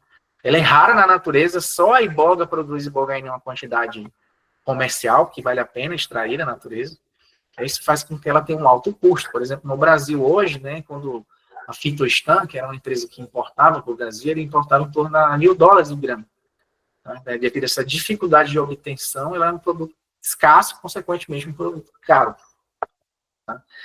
Só para vocês terem uma ideia do desafio técnico de se produzir ibogaína em laboratório, tá? Esse artigo ele foi publicado agora em fevereiro de 2025, na revista Nature Chemistry. Tá? Nature é uma das revistas mais respeitadas do mundo, né? Esse artigo foi publicado, né, pela universidade lá da Califórnia. Não estou lembrando exatamente qual foi a universidade que publicou, né, a universidade muito renomada. E aqui nesse gráfico ele mostra, né, as publicações, né, as sínteses de ibogaína que já foram desenvolvidas. Né? A primeira em 1966, tá, por esse cara aqui, né, o Buck. Tá? A síntese tinha 16 etapas. E a escala de produção é de 50 miligramas, gente. 50 miligramas é muito pouquinho, é muito pouco. Tá? Então, ela só foi viável nessa escala. Aí depois veio o Sinha aqui, já com a síntese em menos etapas, mas a escala dele aqui não chegou nem na metade da escala de 1966, é muito pouco. Tá? O Xi, aqui em 2016, ele conseguiu aqui em 13 etapas, vamos dizer assim, mas também na escala ali de 70 miligramas, vamos dizer assim. Tá? Muito pouco, não dá para pensar numa medicalização global do medicamento que está sendo produzido numa escala tão pequena. E o melhor trabalho que existe hoje foi o trabalho que publicado, né, na Nature, né, que eles conseguiram fazer em 8 etapas, mas o máximo que eles conseguiram foi 250 miligramas. É muito pouco. Para vocês terem ideia, para tratar um paciente hoje, em torno de 1 grama, ou seja, em torno de 1 grama e meio, em torno de 4 a 6 vezes o que eles estão produzindo de melhor aqui. Inclusive, no próprio artigo, eles tentaram aumentar a escala e a síntese não respondeu. Tá? Então, e o rendimento aqui, ó, 10%, é muito baixo. Não é viável. Uma ibogaína dessa ia custar 30, 40 mil dólares por grama. E aí que entra a nossa empresa, a ILEA. A ILEA veio para tentar resolver esse problema da dificuldade de obter ibogaína em escala e por um preço acessível, que seja viável. Então, a ILEA nasceu em 2022, lá em Rio Branco, no Acre, e é a empresa que nasceu para buscar substâncias bioativas de interesse farmacêutico a partir da biodiversidade amazônica. Né? Nós nascemos dentro do programa Inova Amazônia, do SEBRAE. Então, agora, dia 30 de março, agora nós completamos 3 anos, né? Completamos 3 anos e meio de CNPJ. E quais são os produtos que nós estamos nos propondo a produzir? Tá? A voacangina, que eu vou já explicar o que é a voacangina, que é a molécula que a gente usa para fazer ibogaína. Tá? A fase 2 do nosso projeto é o cloridrato de ibogaína, que é o tema aqui da nossa palestra, e a fase 3, que é um projeto que a gente ainda não iniciou, mas que a gente tem ainda no nosso radar, que é a produção da noribogaína. Tá? Então, a gente já falou, né, as aplicações, aqui não vou repetir. Tá? Então, aqui é o nosso processo. Tá? Então, lá na Amazônia, nós descobrimos uma árvore, um gênero de árvores amazônicas, onde a gente faz a coleta dessa árvore, processa o material vegetal, bonitinho, e aí a gente extrai uma molécula chamada voacangina. Tá? A voacangina, ela é muito parecida estruturalmente com a ibogaína. Aí no laboratório a gente faz uma reação química e produz a ibogaína. Tá? E a voacangina também pode ser transformada na noribogaína em laboratório. Tá? Então a voacangina é um intermediário chave, né, na síntese tanto da ibogaína quanto da noribogaína. Tá? Então essa, né, a desenvolvida pela Ilê, é a primeira produção brasileira de ibogaína. Tá? É a primeira produção do mundo a partir de matéria-prima que não é a iboga africana. Uma matéria-prima 100% nacional, 100% amazônica. Então, nossa ibogaína é semissintética. Né? O nosso processo é sustentável, porque a gente utiliza uma parte da árvore que se regenera, então a gente não destrói a árvore, ela regenera, a gente só faz uma poda, já ao contrário da iboga, né, que você tira a raiz da planta, você mata a planta. Então, nós geramos poucos resíduos, então é um processo verde que não gera resíduos químicos. Tá? E esse projeto a gente dividiu em 4 fases, né, em 3 fases, né? Que é a obtenção da matéria-prima amazônica, a gente precisa obter isso de maneira sustentável, em escala, respeitando toda a legislação ambiental, né? E a primeira fase é justamente produzir a voacangina, que é um pozinho branco também. E a segunda fase é produzir o cloridrato de ibogaína, né? Que é o que a gente está fazendo agora. Então, a nossa área de operação é o estado do Acre, né? Que fica ali no sul da Amazônia, fronteira com a Bolívia e com o Peru. Né? Então, a gente trabalha em parceria com a cooperativa agroextrativista da Reserva Chico Mendes, que é a Coparex.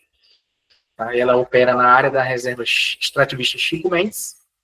Vocês podem ver no estado do Acre, a área da reserva, essa área em verde escuro aqui, são 1 milhão de hectares.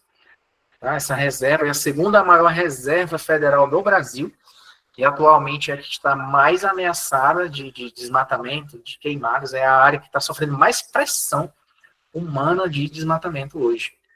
Tá? São cerca de 3 mil famílias e a Coparex tem 30 famílias associadas. Né? Eles trabalham com extrativismo, diversos produtos lá, principalmente castanha, açaí, né? E outros produtos da biodiversidade. Né? Então a gente está trabalhando em parceria com a cooperativa para que a cooperativa consiga nos oferecer e produzir, junto com seus produtores, o material vegetal fonte da voacangina via plano de manejo florestal sustentável. A gente está construindo. E hoje a gente tem uma parceria de co-desenvolvimento com a Sustentec, né, que é uma empresa que está aqui na região oeste do estado do Paraná. Uma empresa que tem 20 anos de mercado, tem experiência com produtos naturais, com extratos naturais, tem todas as certificações da Anvisa para produtos farmacêuticos.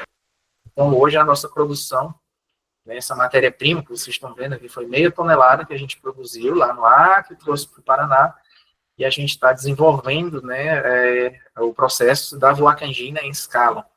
Tem um aumento de escala de 240 vezes em relação ao que a gente tinha em laboratório.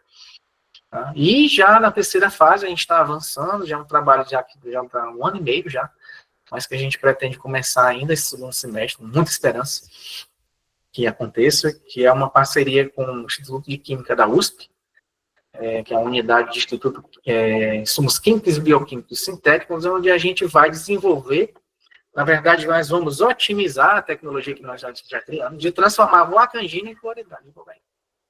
Essa é uma tecnologia 100% nacional, de alta eficiência, para que a gente possa patentear, proteger essa tecnologia e garantir que esse processo fique conosco. Então, aqui o pipeline de produto, esse é o penúltimo slide, estou terminando, já estamos todos cansados, 1 hora que a gente está aqui. Então, onde é que nós estamos? Né? Então, a nossa escala piloto, ali já quase industrial mesmo, já está finalizando, até o final do ano a gente vai ter um produto já voacangina em escala, né? nossas licenças junto ao ICMBio, já o engajamento com os produtores já está bem encaminhado para a gente ter matéria-prima em escala. E aí, já tendo matéria-prima em escala e um processo eficiente, já operando dentro de um ambiente de boas práticas, a gente vai ter a Voacangina como produto, que já é um produto blendável. Ele não tem o valor agregado da ibogaína, ele, vamos dizer, $1.000, $1.500 o grama de uma ibogaína GMP, que é boa prática, né? E no segundo passo, a gente espera em um ano concluir esse processo, ou até menos, e junto ao Instituto de Química a gente consiga, até em 2 anos, né, produzir, quem sabe, o primeiro lote de cloridrato de ibogaína aqui, ou nacionalmente, ou com parceiro internacional, para que a gente possa ter uma ibogaína de qualidade, segura, de valor acessível, para que ela possa ser mais estudada, avaliada, que possa beneficiar muitos pacientes. Tá? Então, esse projeto tem muito propósito, para mim, que tem muito propósito. É claro que a gente cria uma empresa, a empresa ela precisa faturar, gerar lucro, pagar seus funcionários, né? Ela precisa gerar riqueza, mas a gente também tem um propósito, né, dos tratamentos que a gente está vendo, esse engajamento de pessoas, de vidas que estão sendo salvas, né, e pela Amazônia. É o nosso propósito aqui, né? Só mostrando um pouquinho das nossas incursões na reserva Chico Mendes. Tá? Eu tive nessa região aqui, uma região bem isolada, eu andei quase 5 horas de carro para chegar nesse lugar aqui, que é a gente chama de barracão, que é uma casa de madeira que fica no meio da floresta, que é um centro onde os extrativistas acumulam os produtos ali, e a cada 15 dias vem um caminhão, às vezes vem um trator e puxa toda a produção para a rodovia, né? Fica 80 quilômetros de estrada de terra, né? De difícil acesso, a maior parte do ano é inacessível. Então, essas pessoas vivem lá. Seu Edmar, que é o chefe dos extrativistas, ele que organizou, ele que construiu toda essa casa aqui, e aí ele que está ajudando a gente a engajar, né, os outros pessoas, moradores da reserva Chico Mendes, a coletar. Então, as pessoas lá passando dificuldade, tem gente que não tem nem roupa para vestir, né? Eu tinha levado uns lanches assim na minha mochila, né, para andar o dia todo na floresta, e chegou uma garotinha assim de uns 8 anos, descalça, com a roupa toda suja, que tinha andado o dia inteiro para poder chegar, para poder ir para o hospital, porque estava doente, não tinha comido nada, eu dei tudo que tinha. Assim. Então, o pessoal passa, são os brasileiros assim, esquecidos mesmo, que estão ali precisando de alternativas para sobreviver, de um produto, porque como eles vivem na reserva Chico Mendes, né, então são muito limitados, aí uns criam gado, que é proibido, aí o ICMBio vai lá e cria, e aprende o gado, é um verdadeiro ambiente de guerra, e eles ficaram super empolgados com essa possibilidade de ganhar dinheiro. Vai ser uma fonte de renda alternativa, né, de maneira sustentável. Né? Vocês podem ver esse rapaz de vermelho aqui, que está de costas, né? Ele ficou tão empolgado, ele ficou tão feliz que eu dei uma caneta da empresa para ele, ele ficou, e ele subiu na traseira da caminhonete, e ele disse, olha, eu sei onde tem uma árvore dessa. Ele foi, andou mais de 20 quilômetros na poeira danada para me mostrar essa árvore, ele pulou de cima do carro, uma alegria enorme para me mostrar a árvore que ele sabia onde tinha. Né? Então, ele ficou super feliz. Aí, que aqui por lá ele mandou uma mensagem para o pessoal, perguntando, cadê o rapaz da árvore? Ele não vai vir, não, aqui comprar a árvore da gente. Então, tem um pessoal lá que quer ver isso acontecer, né? Que quer melhorar de vida. Né? E eu, que sou neto de seringueiro, mas que não convivi com meus avós, né? Então, eu via meus ancestrais ali, vivendo e precisando de ajuda. E eu acho que tem esse engajamento aí, é um projeto bem vertical, né? Da planta ao medicamento. Isso aqui é outra família do seu Silva, que é um dos anciões da reserva Chico Mendes, ele nasceu e se criou lá dentro. Né? É do seu Silva que a gente vai coletar essa semana que vem, se tudo der certo, a primeira árvore, com a licença do CNBio, vai ser a primeira coleta que a gente vai fazer na reserva Chico Mendes, para produzir um primeiro lote de Voacangina e, quem sabe, Ibogaína. Então era isso, gente, eu finalizo aqui, falei muito, tá? Esses são os meus contatos, né? A nossa página na internet, ileia.com.br, tá? Esse é o meu e-mail, contato@ileia.com.br, e aqui o meu LinkedIn, tá? Eu fico à disposição, peço desculpas aí por ter me alongado um pouco, mas eu me empolgo, vou descompartilhar aqui a minha apresentação, tá? Que fica aberto para as perguntas, tá? A única pergunta que eu não vou responder é o nome da árvore, porque o nome da árvore é segredo industrial. Tá?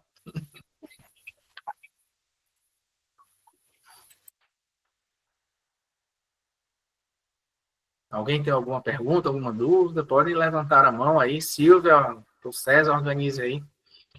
Eu fico à disposição. Só não diga o nome da Posso perguntar? Pode, Marcos. Não, eu não ia perguntar sobre o nome da árvore, não, mas só por curiosidade, como é que foi o processo de descoberta da Vulcangina? Tentativa e erro mesmo? Já tinha alguma noção de onde a molécula poderia ser encontrada? Como é que foi esse processo todo? Porque imagina os milhões de espécies que tem na Amazônia, né? Como que você conseguiu chegar até a árvore? Olha, assim, hoje em dia é literatura. Você primeiro, antes de qualquer coisa, você vai na literatura. Na literatura tem muita coisa. E eu achei uma pesquisa dos anos 80, no ano que eu nasci, 1983, uma pesquisa feita pelo Instituto de Pesquisa da Amazônia, né, que relatou a presença de voacangina em uma planta do Acre. E aí eu coloquei, fiz umas expedições, encontrei a planta, né, mas não encontrei a voacangina na parte que o artigo dizia, ela estava em outro lugar. E nesse meio termo, né, nas minhas expedições, eu acabei encontrando outras 3 plantas, que não estavam relatadas em canto nenhum. Então, foi uma mistura de literatura com tentativa aí. Né? Mas você, com a literatura, aí você vai checando, vai atrás das espécies do mesmo gênero, vai procurando. Então, é um trabalho de ciência, literatura e Deus e sorte também. Porque teve uma delas que eu descobri sem querer. Eu estava andando na floresta aqui, com um mateiro, né, no meio da floresta fechada, e eu vim andando, e quem não tem costume de andar na floresta, assim, por exemplo, eu nasci e me criei, mas eu não sei andar no mato, assim, né? Então, geralmente tá na floresta. Tudo que bate em você, você acha lá que é uma cobra, um bicho, um inseto. Né? E aí caiu uma coisa na minha cabeça, eu dei um pulo, fiz assim, com o meu cabelo, eu vi que era uma flor. E aí eu olhei uma florzinha, tinha uma planta que estava florando e as flores estavam caindo. Eu peguei aquela flor e olhei. Ela era muito parecida com a flor da planta que eu estava atrás. Sendo que ela tinha uma cor diferente, mas a morfologia da flor era muito parecida. Aí eu olhei para a planta, era uma árvore diferente, não era aquela. E aí eu fiquei com aquilo na cabeça e fui embora. E depois, uns 40 dias depois, eu me acordei assim, às 4 da manhã, com aquilo na cabeça. Cara, aquela árvore, tudo aí. Na mesma hora eu mandei uma mensagem pro mateiro, que o mateiro acorda 2 da manhã. Ele dorme 7 da noite, mas 2 da manhã tá acordado. E falei, cara, vamos lá naquela árvore de novo, pegar uma amostra, que eu tive um sonho. Eu acho que tem a substância lá. Aí ele pegou um pedacinho da árvore, tudo, levei para o laboratório e estava lá a voacangina. Então eu encontrei sem querer, assim, eu digo, aí foi uma das vezes que eu senti a presença divina, assim, tem alguém me mostrando o caminho aqui, entendeu? Então, assim, quanto mais eu trabalho, mais eu vejo propósito. A gente quer faturar dinheiro, a gente quer viver disso, mas a gente também tem um propósito que é muito maior do que tudo isso. Eu acho que a recompensa financeira, ela tem que ser uma consequência de tudo isso. Maravilha, gostei de ouvir. Porque uma das dificuldades da ibogaína justamente é conseguir, né? Porque é uma planta sagrada e muito escassa, né? Mesmo como você muito bem colocou. Fico contente de saber que tem esse horizonte se abrindo aí. Legal. Exatamente. Tem mais alguém de mão levantada aí? Sim, eu, Ricardo. Muito obrigada pela sua aula. Eu fiquei pensando aqui, fiquei em dúvida sobre o cultivo da própria iboga mesmo aqui no Brasil, se existe algum programa para cultivá-la aqui. E você trouxe para a gente vários resultados, várias publicações, a maior parte delas Estados Unidos, né? Então, queria saber como que está esse conhecimento na própria África, né? Da onde ela vem ali, na África Central, se as universidades também estão nessa pesquisa do uso da ibogaína em contexto não só ritualístico, mas em contexto mais farmacêutico, e como que é essa comunicação, essa importação, como que tem sido a consideração, a parte ritualística, sagrada, ancestral da ibogaína, da planta, nesse contexto todo atual. Tá, tudo bem, Fabíola, agradeço pela pergunta, muito interessante, uma pergunta bem complexa, assim, eu vou tentar responder aqui, porque foram várias perguntas dentro de uma, né? Então vamos começar pela planta, né? Então vocês viram que a iboga, eu expliquei um pouquinho, né? A planta pequenininha, franzina, crescimento lento, né? Ela é natural de um outro continente, né? Ela é sagrada, tem um uso, ela é protegida por lei, desde 1991 tem uma lei que proíbe a exportação da iboga, Ela está dentro do protocolo de Nagoya, né, que é um protocolo que protege esse conhecimento tradicional das plantas, né? Então os países signatários não podem receber, por exemplo, o Brasil comprar iboga sem autorização do governo do Gabão, e o Brasil também não pode, as plantas brasileiras ir para lá, para outro país signatário sem ter. Então é uma burocracia danada, assim, entendeu? Justamente para proteger e evitar esse tipo de coisa que está acontecendo. Mas mesmo com toda essa proteção, a iboga hoje é o marfim lá, então, $1.500. Então você encontra vários e-commerces hoje vendendo ibogaína aí, que o pessoal diz que é do Camarões. Ah, iboga do Camarões, mas o pessoal que vive lá diz que não tem iboga no Camarões. Na verdade, ela sai do Gabão ali de barco e tudo, e é vendida no Camarões ali, né? Mas via contrabando. Mas assim, cultivo no Brasil, né? Muitas pessoas às vezes me procuram, alguns curiosos, né? Acham que eu estou produzindo ibogaína a partir de iboga, né? Mas não, eu já trabalhei, eu já tive iboga no meu laboratório, muito. Esse farmacêutico amigo meu me deu uma amostra de que ele comprou da iboga, né? Ele foi comprar na África, trouxe da maleta e me deu um pouquinho para eu testar. Mas o cultivo, assim, o que é que dificulta o cultivo dela em nossos, assim, é outro bioma, é outro solo, né? É lento o crescimento. Você plantar hoje, você vai colher 1 quilo de caça daqui a 20 anos. É lento, né, o negócio, né? Tem algumas iniciativas lá na África, eu vou colar aqui no chat de vocês, aqui, essa iniciativa aqui, essa página aqui, o Blessing of Forests.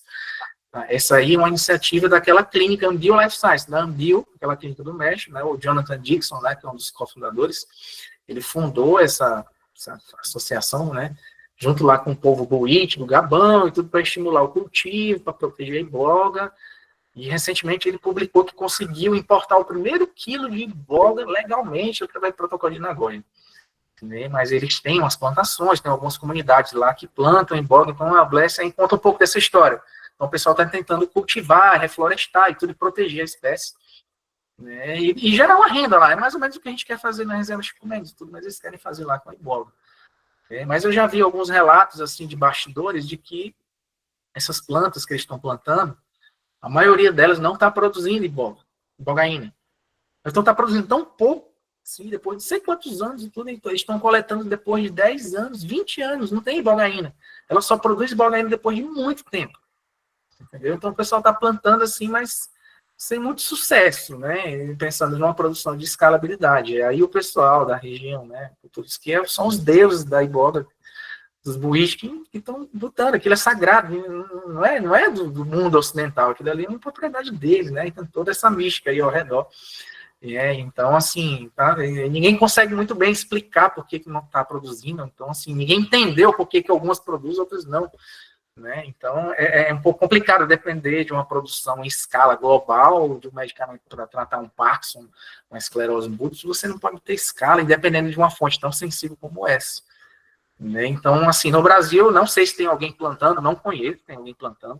Tem gente vendendo semente de iboga aí na internet e tal, vendendo muda, né? Mas eu não conheço nenhuma iniciativa no Brasil que esteja plantando. A iniciativa que eu conheço, oficial e tudo bonitinho, é essa que eu coloquei aí no chat. Tá? Nos Estados Unidos, né? Então, nos Estados Unidos, hoje, a ibogaína, Schedule 1, né? Ibogaína, tudo produto que contiver ibogaína é proibido lá, a pena é gigantesca, né? A mesma pena que você for pego com heroína e tudo. Né? Então, as universidades lá estão com algumas autorizações especiais, né, para trabalhar com ibogaína. Né? Eu vi o pesquisador comentando lá que o vidrinho de ibogaína fica lá trancado num cofre, que toda semana o fiscal vai lá, abre o cofre para ver se está lá a quantidade exata que for usada, se está uma fiscalização terrível. Então, essa proibição nos Estados Unidos, ela tem retardado esse desenvolvimento desse produto, porque os Estados Unidos é o maior produtor de ciência, que tem a maior universidade de investimento, pesquisa e desenvolvimento dos Estados Unidos nessa área, né? Então, isso limitou muito. Então, isso é que os veteranos estão tentando derrubar lá aos poucos, né, que o governo americano, os pesquisadores americanos possam estudar esse produto e acelerar esse desenvolvimento. Né?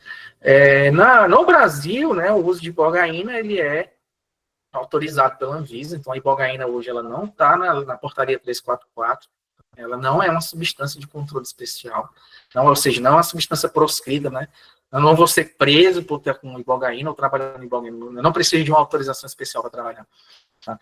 Mas, no entanto, eu não posso vender ibogaína no Brasil hoje. Não posso vender.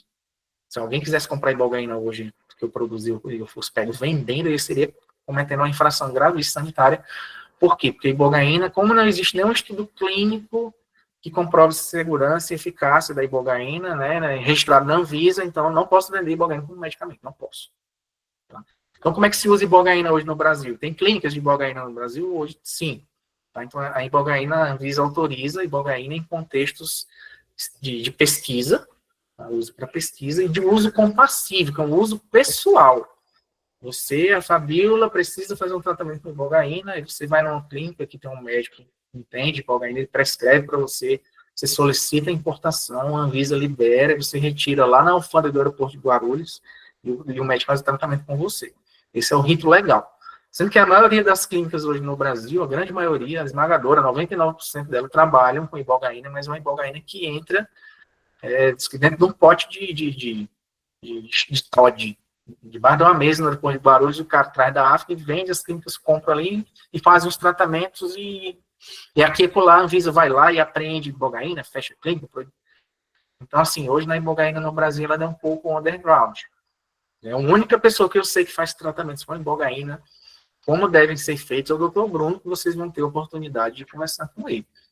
Então, não sei se eu já respondi todas as perguntas ou fico faltando alguma coisa, né? Mas é mais ou menos isso. Sem falar, né, Fabíola, só para finalizar, né, que eu falei, que eu produzi 1 quilo de ibogaína, eu precisaria de 1000 plantas de 20 a 30 anos.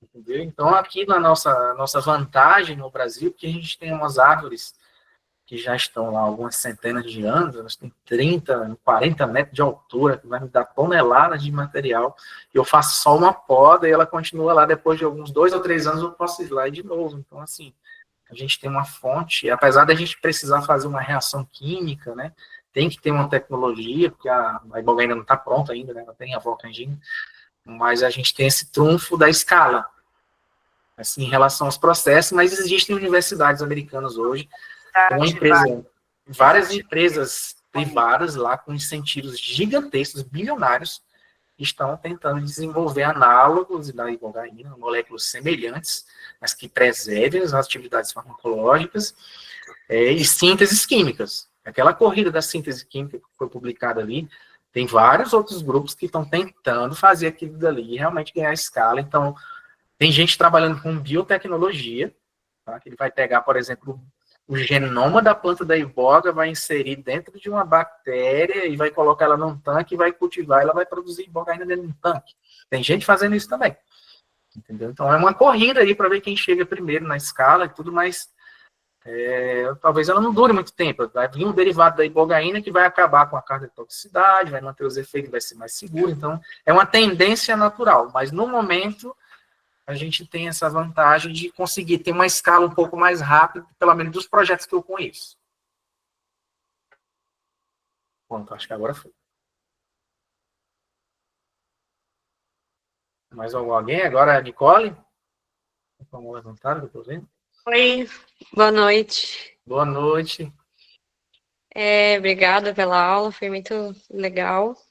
Eu fiquei curiosa, na verdade, que eu trabalhei numa clínica de dependência química em Piraquara. O microfone está E eu fiquei curiosa para saber se você conhecia lá a Cleusa Canan. Conhece? Não conheço.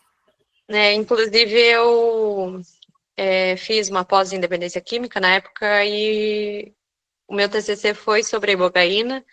E daí eu acompanhava os pacientes, assim, eles fazem o tratamento convencional, né, para dependência química, daí a última fase seria com a ibogaína.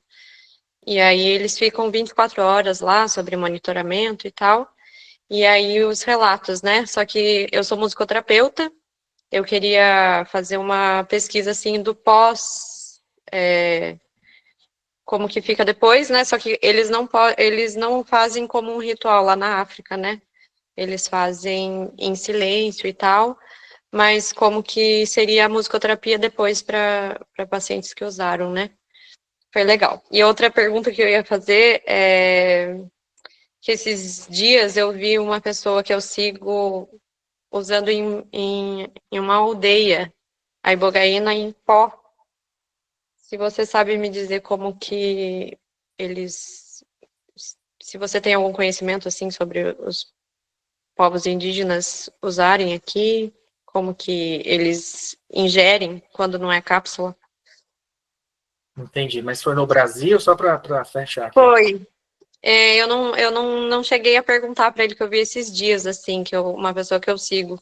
Mas eu acho que é os povos Unicuim, eu acho. Entendi. Tá, então vamos por partes. Então, só uma parte da musicoterapia, por exemplo, a Beyond, que é a clínica assim, top de linha, né, vamos dizer assim, que está num nível altíssimo de qualidade, de resultados. Eles estão tratando várias coisas lá, além de dependência química, eles estão recebendo gente do mundo inteiro para crescimento espiritual.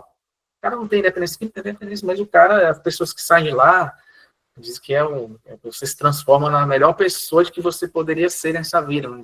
Esse que é o fim do ego, ele apara todas aquelas arestas ali que tornam você uma pessoa íntegra, assim, incrível.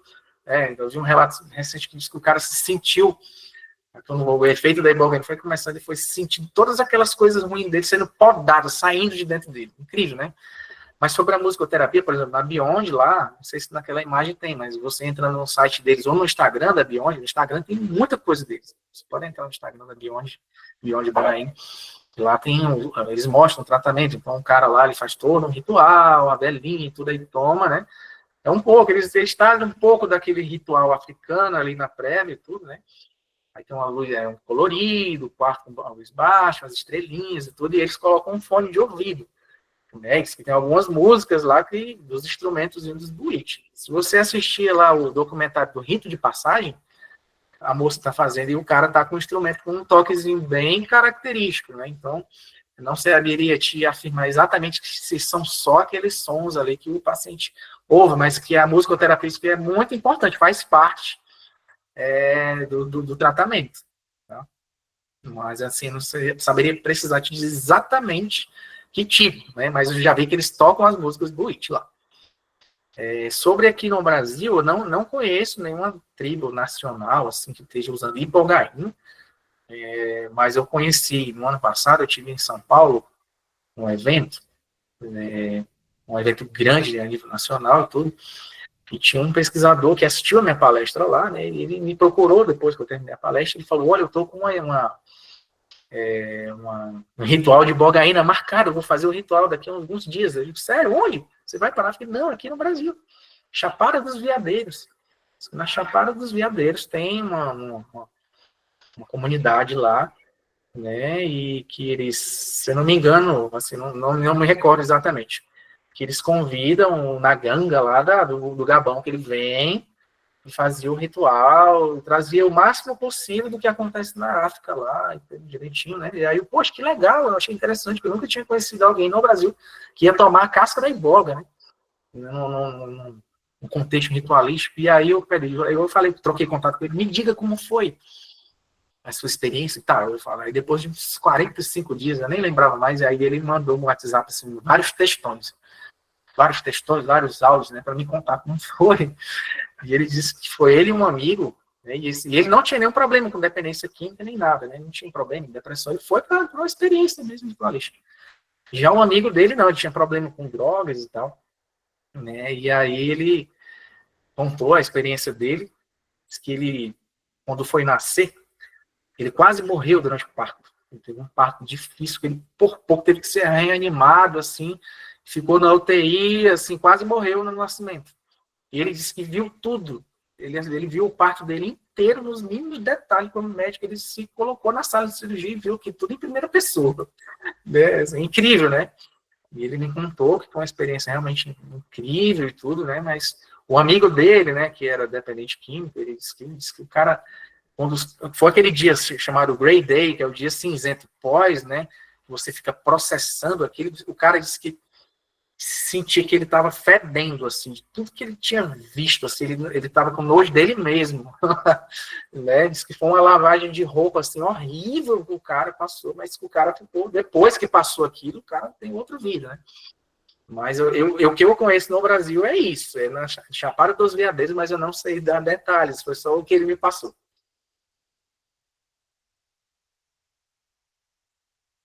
Mais alguém? Desativar o microfone. desativar o microfone. Vamos deixar para o Dr. Rasmussen, né, as outras perguntas aí, porque ele vai trazer alguns casos incríveis, né, que ele conta para a gente. Só para completar, Ricardo, a aula de ibogaína vai ser dada pelos 2 Brunos, né? O Bruno Gomes e o Bruno Rasmussen. Isso. É sensacional a dupla. Vocês vão amar. Bruno Ramos, eu conversei com ele já desde o início do projeto. Ele conhece o nosso trabalho também. Uhum. Ok, pessoal? Professor, só a última pergunta, rapidinha. Monte de Melo, Tamires S. Gomes levantaram a mão. Tem alguém na fila aí da mão, né? A Nicole já respondi. Tem a Tamires. E Oi. Tem a Maria Elizabeth. Só a Tamires. Oi, gente, vou falar rapidinho, só para complementar a fala do próprio. Levantaram a mão. Eu moro na Chapada dos Veadeiros. Hoje eu não estou lá na Chapada, mas é bem interessante a coincidência, porque, inclusive, vou fazer parte do retiro de Bogaína, que compartilhei com alguns amigos, que vai acontecer lá na Chapada, lá no coração da Chapada dos Veadeiros. E é interessante porque outro comentário que eu queria fazer é justamente sobre a acessibilidade que a gente tem ali na Chapada onde eu moro, da Ibogaína, porque isso é novo para mim também, de saber que é bem difícil de trazer, mas ao mesmo tempo não, porque já visitei muitos lugares e acho que é um privilégio, um puta privilégio de quem mora ali ter acesso a tudo isso, e tanto as outras medicinas ali também, mas assim, a 2 minutos da minha casa andando tem como eu posso dizer, um espaço que é uma loja, né, de produtos naturais, com produtos que incentivam a compra de produção indígena também, tepi, tudo mais, arte, artesanato, e as medicinas, e lá tem um acesso do pó da ibogaína e também da raizinha, né, também do pedacinho também para você poder ingerir. Então, é só um comentário mesmo para dizer, porque eu não sei como que realmente tem essa regulamentação, porque pra gente que mora ali, super comum, assim, você vai lá, 2 minutos da sua casa, você compra, o peiote também tem, o atiuma, e foi interessante de ouvir, de saber que é difícil, né, compreender que talvez para ter essa regulamentação nessa loja deve ter sido um corre, né, deve ter sido bem complicado, assim, mas a gente tem esse acesso. E aí também dizer para os colegas que vai ter esse retiro na Chapada dos Veadeiros, eu posso mandar lá no grupo, o Instagram, né, do condutor, que chama Eduardo, e também da Lola, que é a facilitadora, mas um adendo é que, quando ela conversou comigo pelo WhatsApp, ela me disse que, inclusive, a divulgação é um pouco mais complicada para eles fazerem com a divulgação do nome da substância ibogaína. Não é outro nome, na verdade, não diria isso, mas a forma como é divulgado o retiro trata mais sobre o retiro espiritual e terapêutico do que necessariamente venham porque será com ibogaína, entende? Então é só um comentário assim mesmo, principalmente porque você citou a Chapada, e se os colegas quiserem eu posso mandar as informações que tenho, porque até tinham conversado com a Lola, perguntado se ela precisava que fizesse essa ajuda na divulgação, mas ela disse que não é muito que funciona, né? Que tem que ser realmente uma coisa mais não criteriosa, mas com cuidadinho, né, assim, sabe, para quem você manda, como que você fala, no que você fala, e aí eu me dei um bug, assim, na cabeça de entender essa questão da regulamentação do uso no retiro e terapêutico da ibogaína aqui no Brasil, só para entender, só para dar essa visão do portal da Chapada dos Veadeiros, que ali acontece muitas coisas maravilhosas e diferentes, privilegiadas, é isso. Legal, Tamires, assim, só para complementar, né, essa questão do contexto regulatório, então hoje não é proibido se fazer propaganda de tratamentos com ibogaína, isso é a Anvisa. Deu alguma publicidade relacionada, faça o tratamento com ibogaína, Aí eles deixam ali, esquecem um pouco, aí de vez em quando eles vêm, mandam fechar tudo, aí os sites desaparecem do ar, e o pessoal vai voltando devagarinho de novo. Então acho que é por isso que esse cuidado, para não chamar muito a atenção da Anvisa, porque a Anvisa, às vezes, ela até entende que realmente no contexto da dependência química não tem muita opção, por isso que ela libera, não tem nenhum outro fármaco hoje, ela libera mais nesses contextos, mas ela tem uma corda, uma rede bem curtinha, então acho que é por isso que tem que ter esse cuidado de divulgar, porque senão aí vai alguém faz uma denúncia, aí tal, aí vai lá, acaba com tudo, entendeu? Então acho que tem que ter esse cuidado mesmo. Quem é que está na fila é a Maria Elizabeth.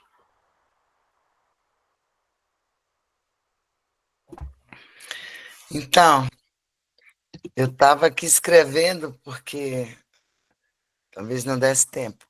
Mas é só para relatar uma coisa, que eu respeito muito a ibogaína, porque eu conheci ela na África, num contexto religioso mesmo, assim, de ritual, né? Não religioso, mas dentro de um ritual. E uma pessoa que tinha alcoolismo, assim, altíssimo, né? Nessa cerimônia, essa pessoa rolou muito, muito, muito, muito no chão, assim, como se fosse um rolo, sabe?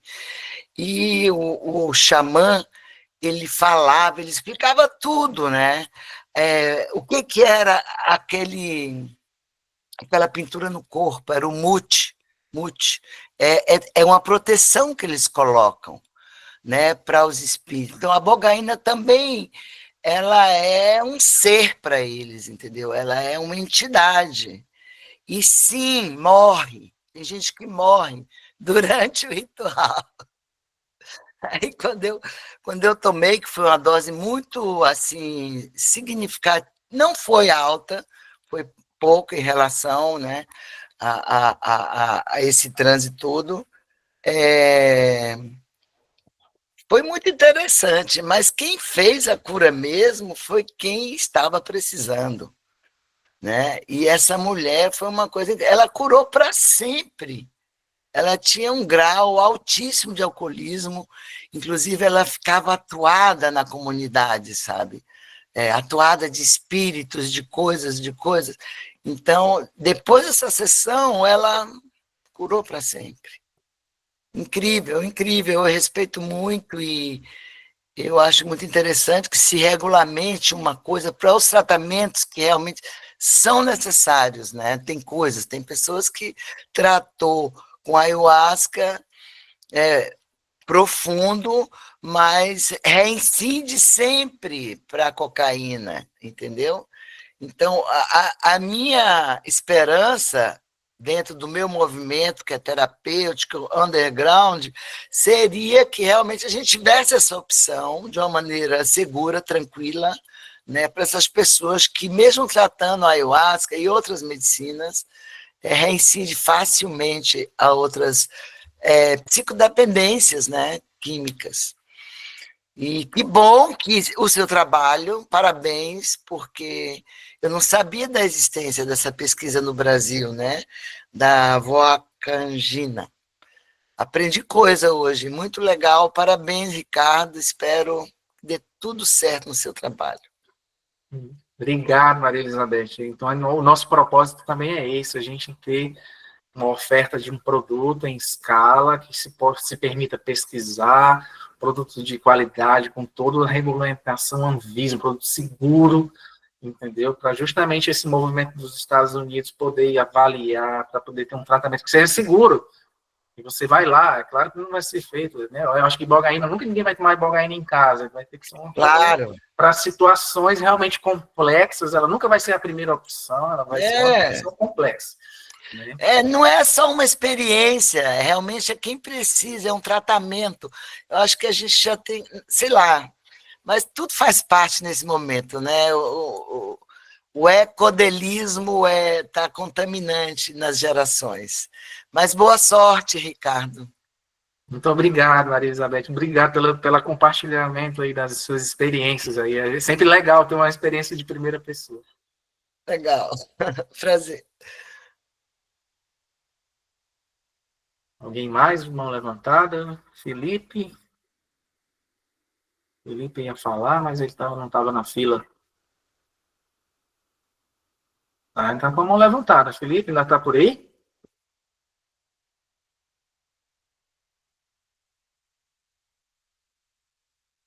Lembrei da época que eu estava dando aula na pandemia, que eu dei aula, era coordenador de curso, que a gente dava aula online, 10 da noite, eu terminava a minha aula e tudo, aí eu voltava 11 da noite, ainda estava metade da turma ainda estava conectada. O pessoal já tinha dormido, eu tinha saído para a festa e tudo isso aí. É isso que eu perguntava, vocês estão aí ainda? Mas, gente, se não tiver mais perguntas, tá o meu contato lá, né? Se vocês quiserem anotar o meu contato de e-mail, vou colocar aqui de novo. Se não tiver mais alguma dúvida, lea.com.br. Se tiver alguma dúvida, quiser trocar uma experiência, tá? O canal está sempre aberto, às vezes eu demoro um pouco a responder, mas eu respondo. Tá? Mas o que eu posso dizer é que a Ibogaína já mudou minha vida, né? Eu saí do Acre, hoje eu tô há quase 2 meses morando no interior do Paraná, eu tive que ir para a fábrica, né? Então eu tive que vender minha casa, vendi, estou longe da minha mãe, dos meus irmãos, dos meus amigos, abri mão de tudo para poder fazer isso virar realidade. Né? Porque a gente tem um propósito muito grande, como eu falei, né? A gente vive, a gente torce que dê certo e que a gente consiga ajudar muita gente com isso.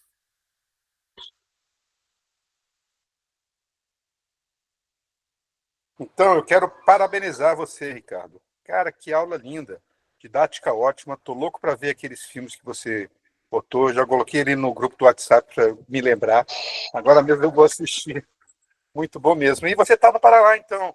Desce até Floripa. A gente tem uns outros psicodélicos aqui, enteógenos, para você matar a saudade da sua mãe através do coração mesmo. Se quiser, a gente está aqui na Casa da Floresta. Tá bom? Muito grato mesmo, e parabéns. Maravilha. 10 dias para chegar lá no Em que lugar do Paraná você está, Ricardo? Olha, eu estou em Marechal Cândido Rondon. Aqui já próximo a Toledo, Cascavel, aqui bem no oeste. Entendi, eu estou em Curitiba. Você vai por aqui?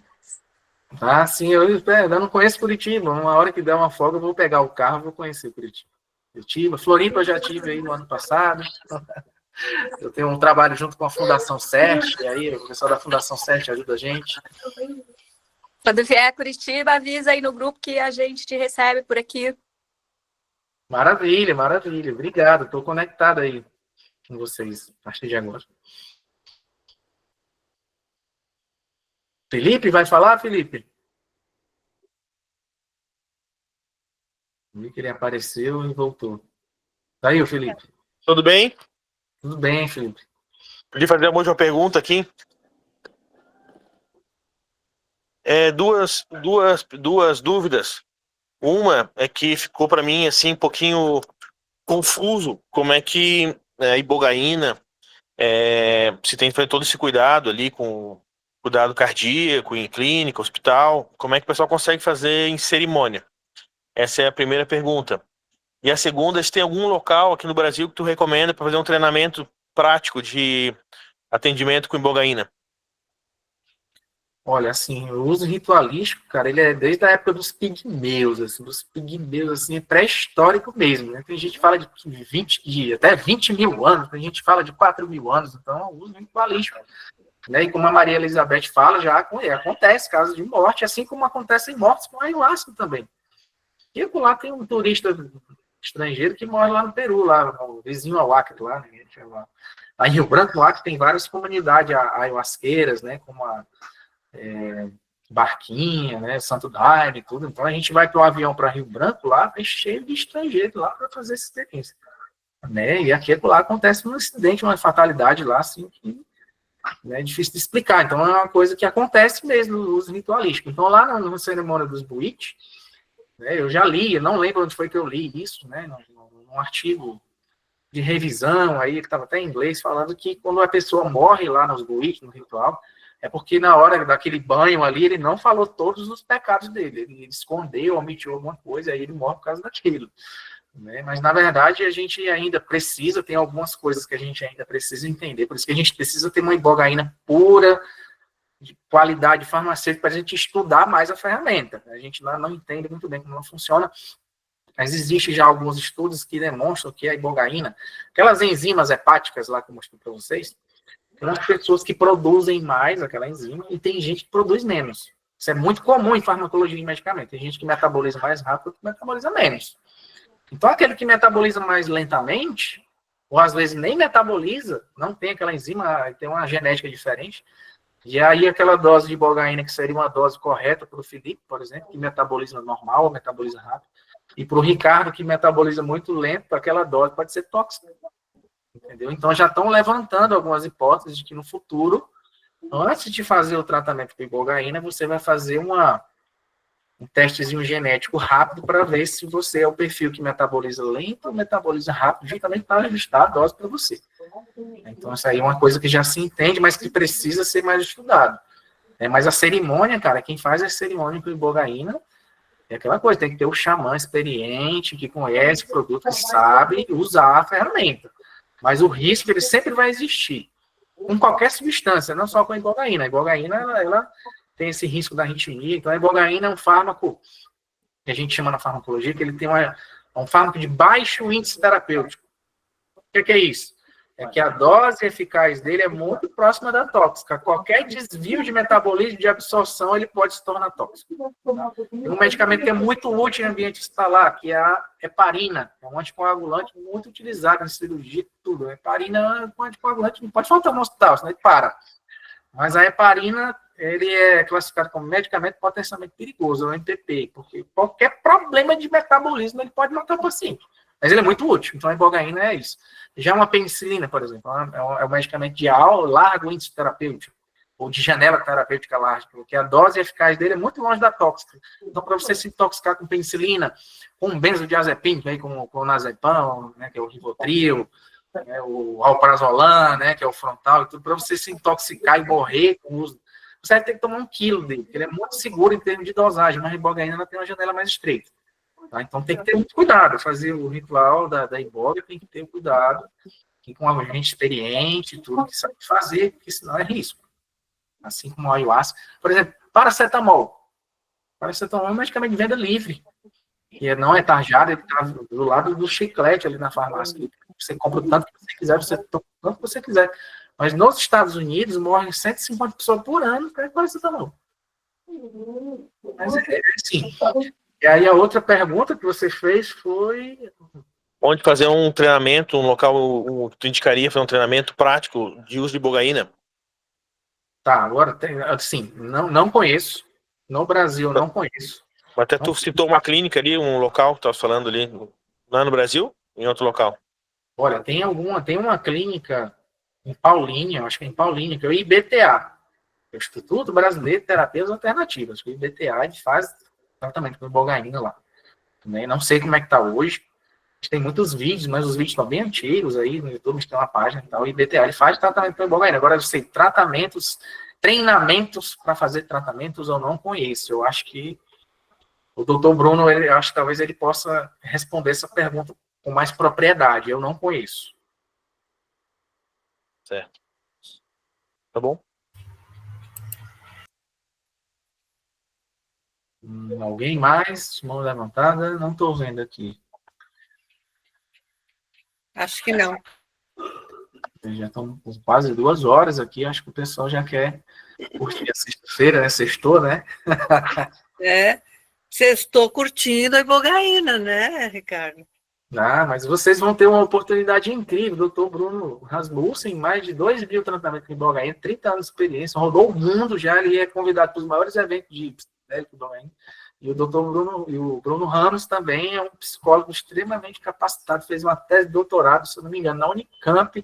Então, vem muito mais coisa aí. Eu vim mais para falar da molécula, do contexto, eles vão falar mais do uso clínico, que é muito mais rico, experiências, né, de como usar, os cuidados. Então, eles vão falar com muito mais propriedade. Eu acho que vem muito mais coisa boa por aí, viu, gente? Parabéns para vocês de estarem aqui se capacitando, aprendendo, entendendo, tá? E formando essa rede aí dos futuros psiquiatras, psicoterapeutas que vão fazer essa revolução da psiquiatria, dos tratamentos psiquiátricos aí do século XXI. Eu acredito muito nisso. Também queria agradecer, Ricardo, em nome de todos vocês e em nome do Instituto Alma Viva, por você estar conosco mais uma vez. Esperamos que volte sempre. Foi um prazer tê-lo de volta aqui, viu, Ricardo? Foi muito bom. Acho que todo mundo também gostou e ficamos felizes com a participação de todos. Um bom público mesmo, porque, veja bem, de 42 alunos no total, a gente teve 35 num determinado momento. Então, assim, é muito bom ter vocês aqui com a gente, viu? Obrigada, Ricardo, obrigada a todos. Uma boa noite, um bom final de semana para vocês. Tchau, gente. Um abraço. Doutor Bruno Rasmussen Chaves. Ele tem uma página na internet. Um abraço, gente. Valeu. Um abraço. Boa noite para vocês, pessoal. Boa noite. Obrigada. Tchau.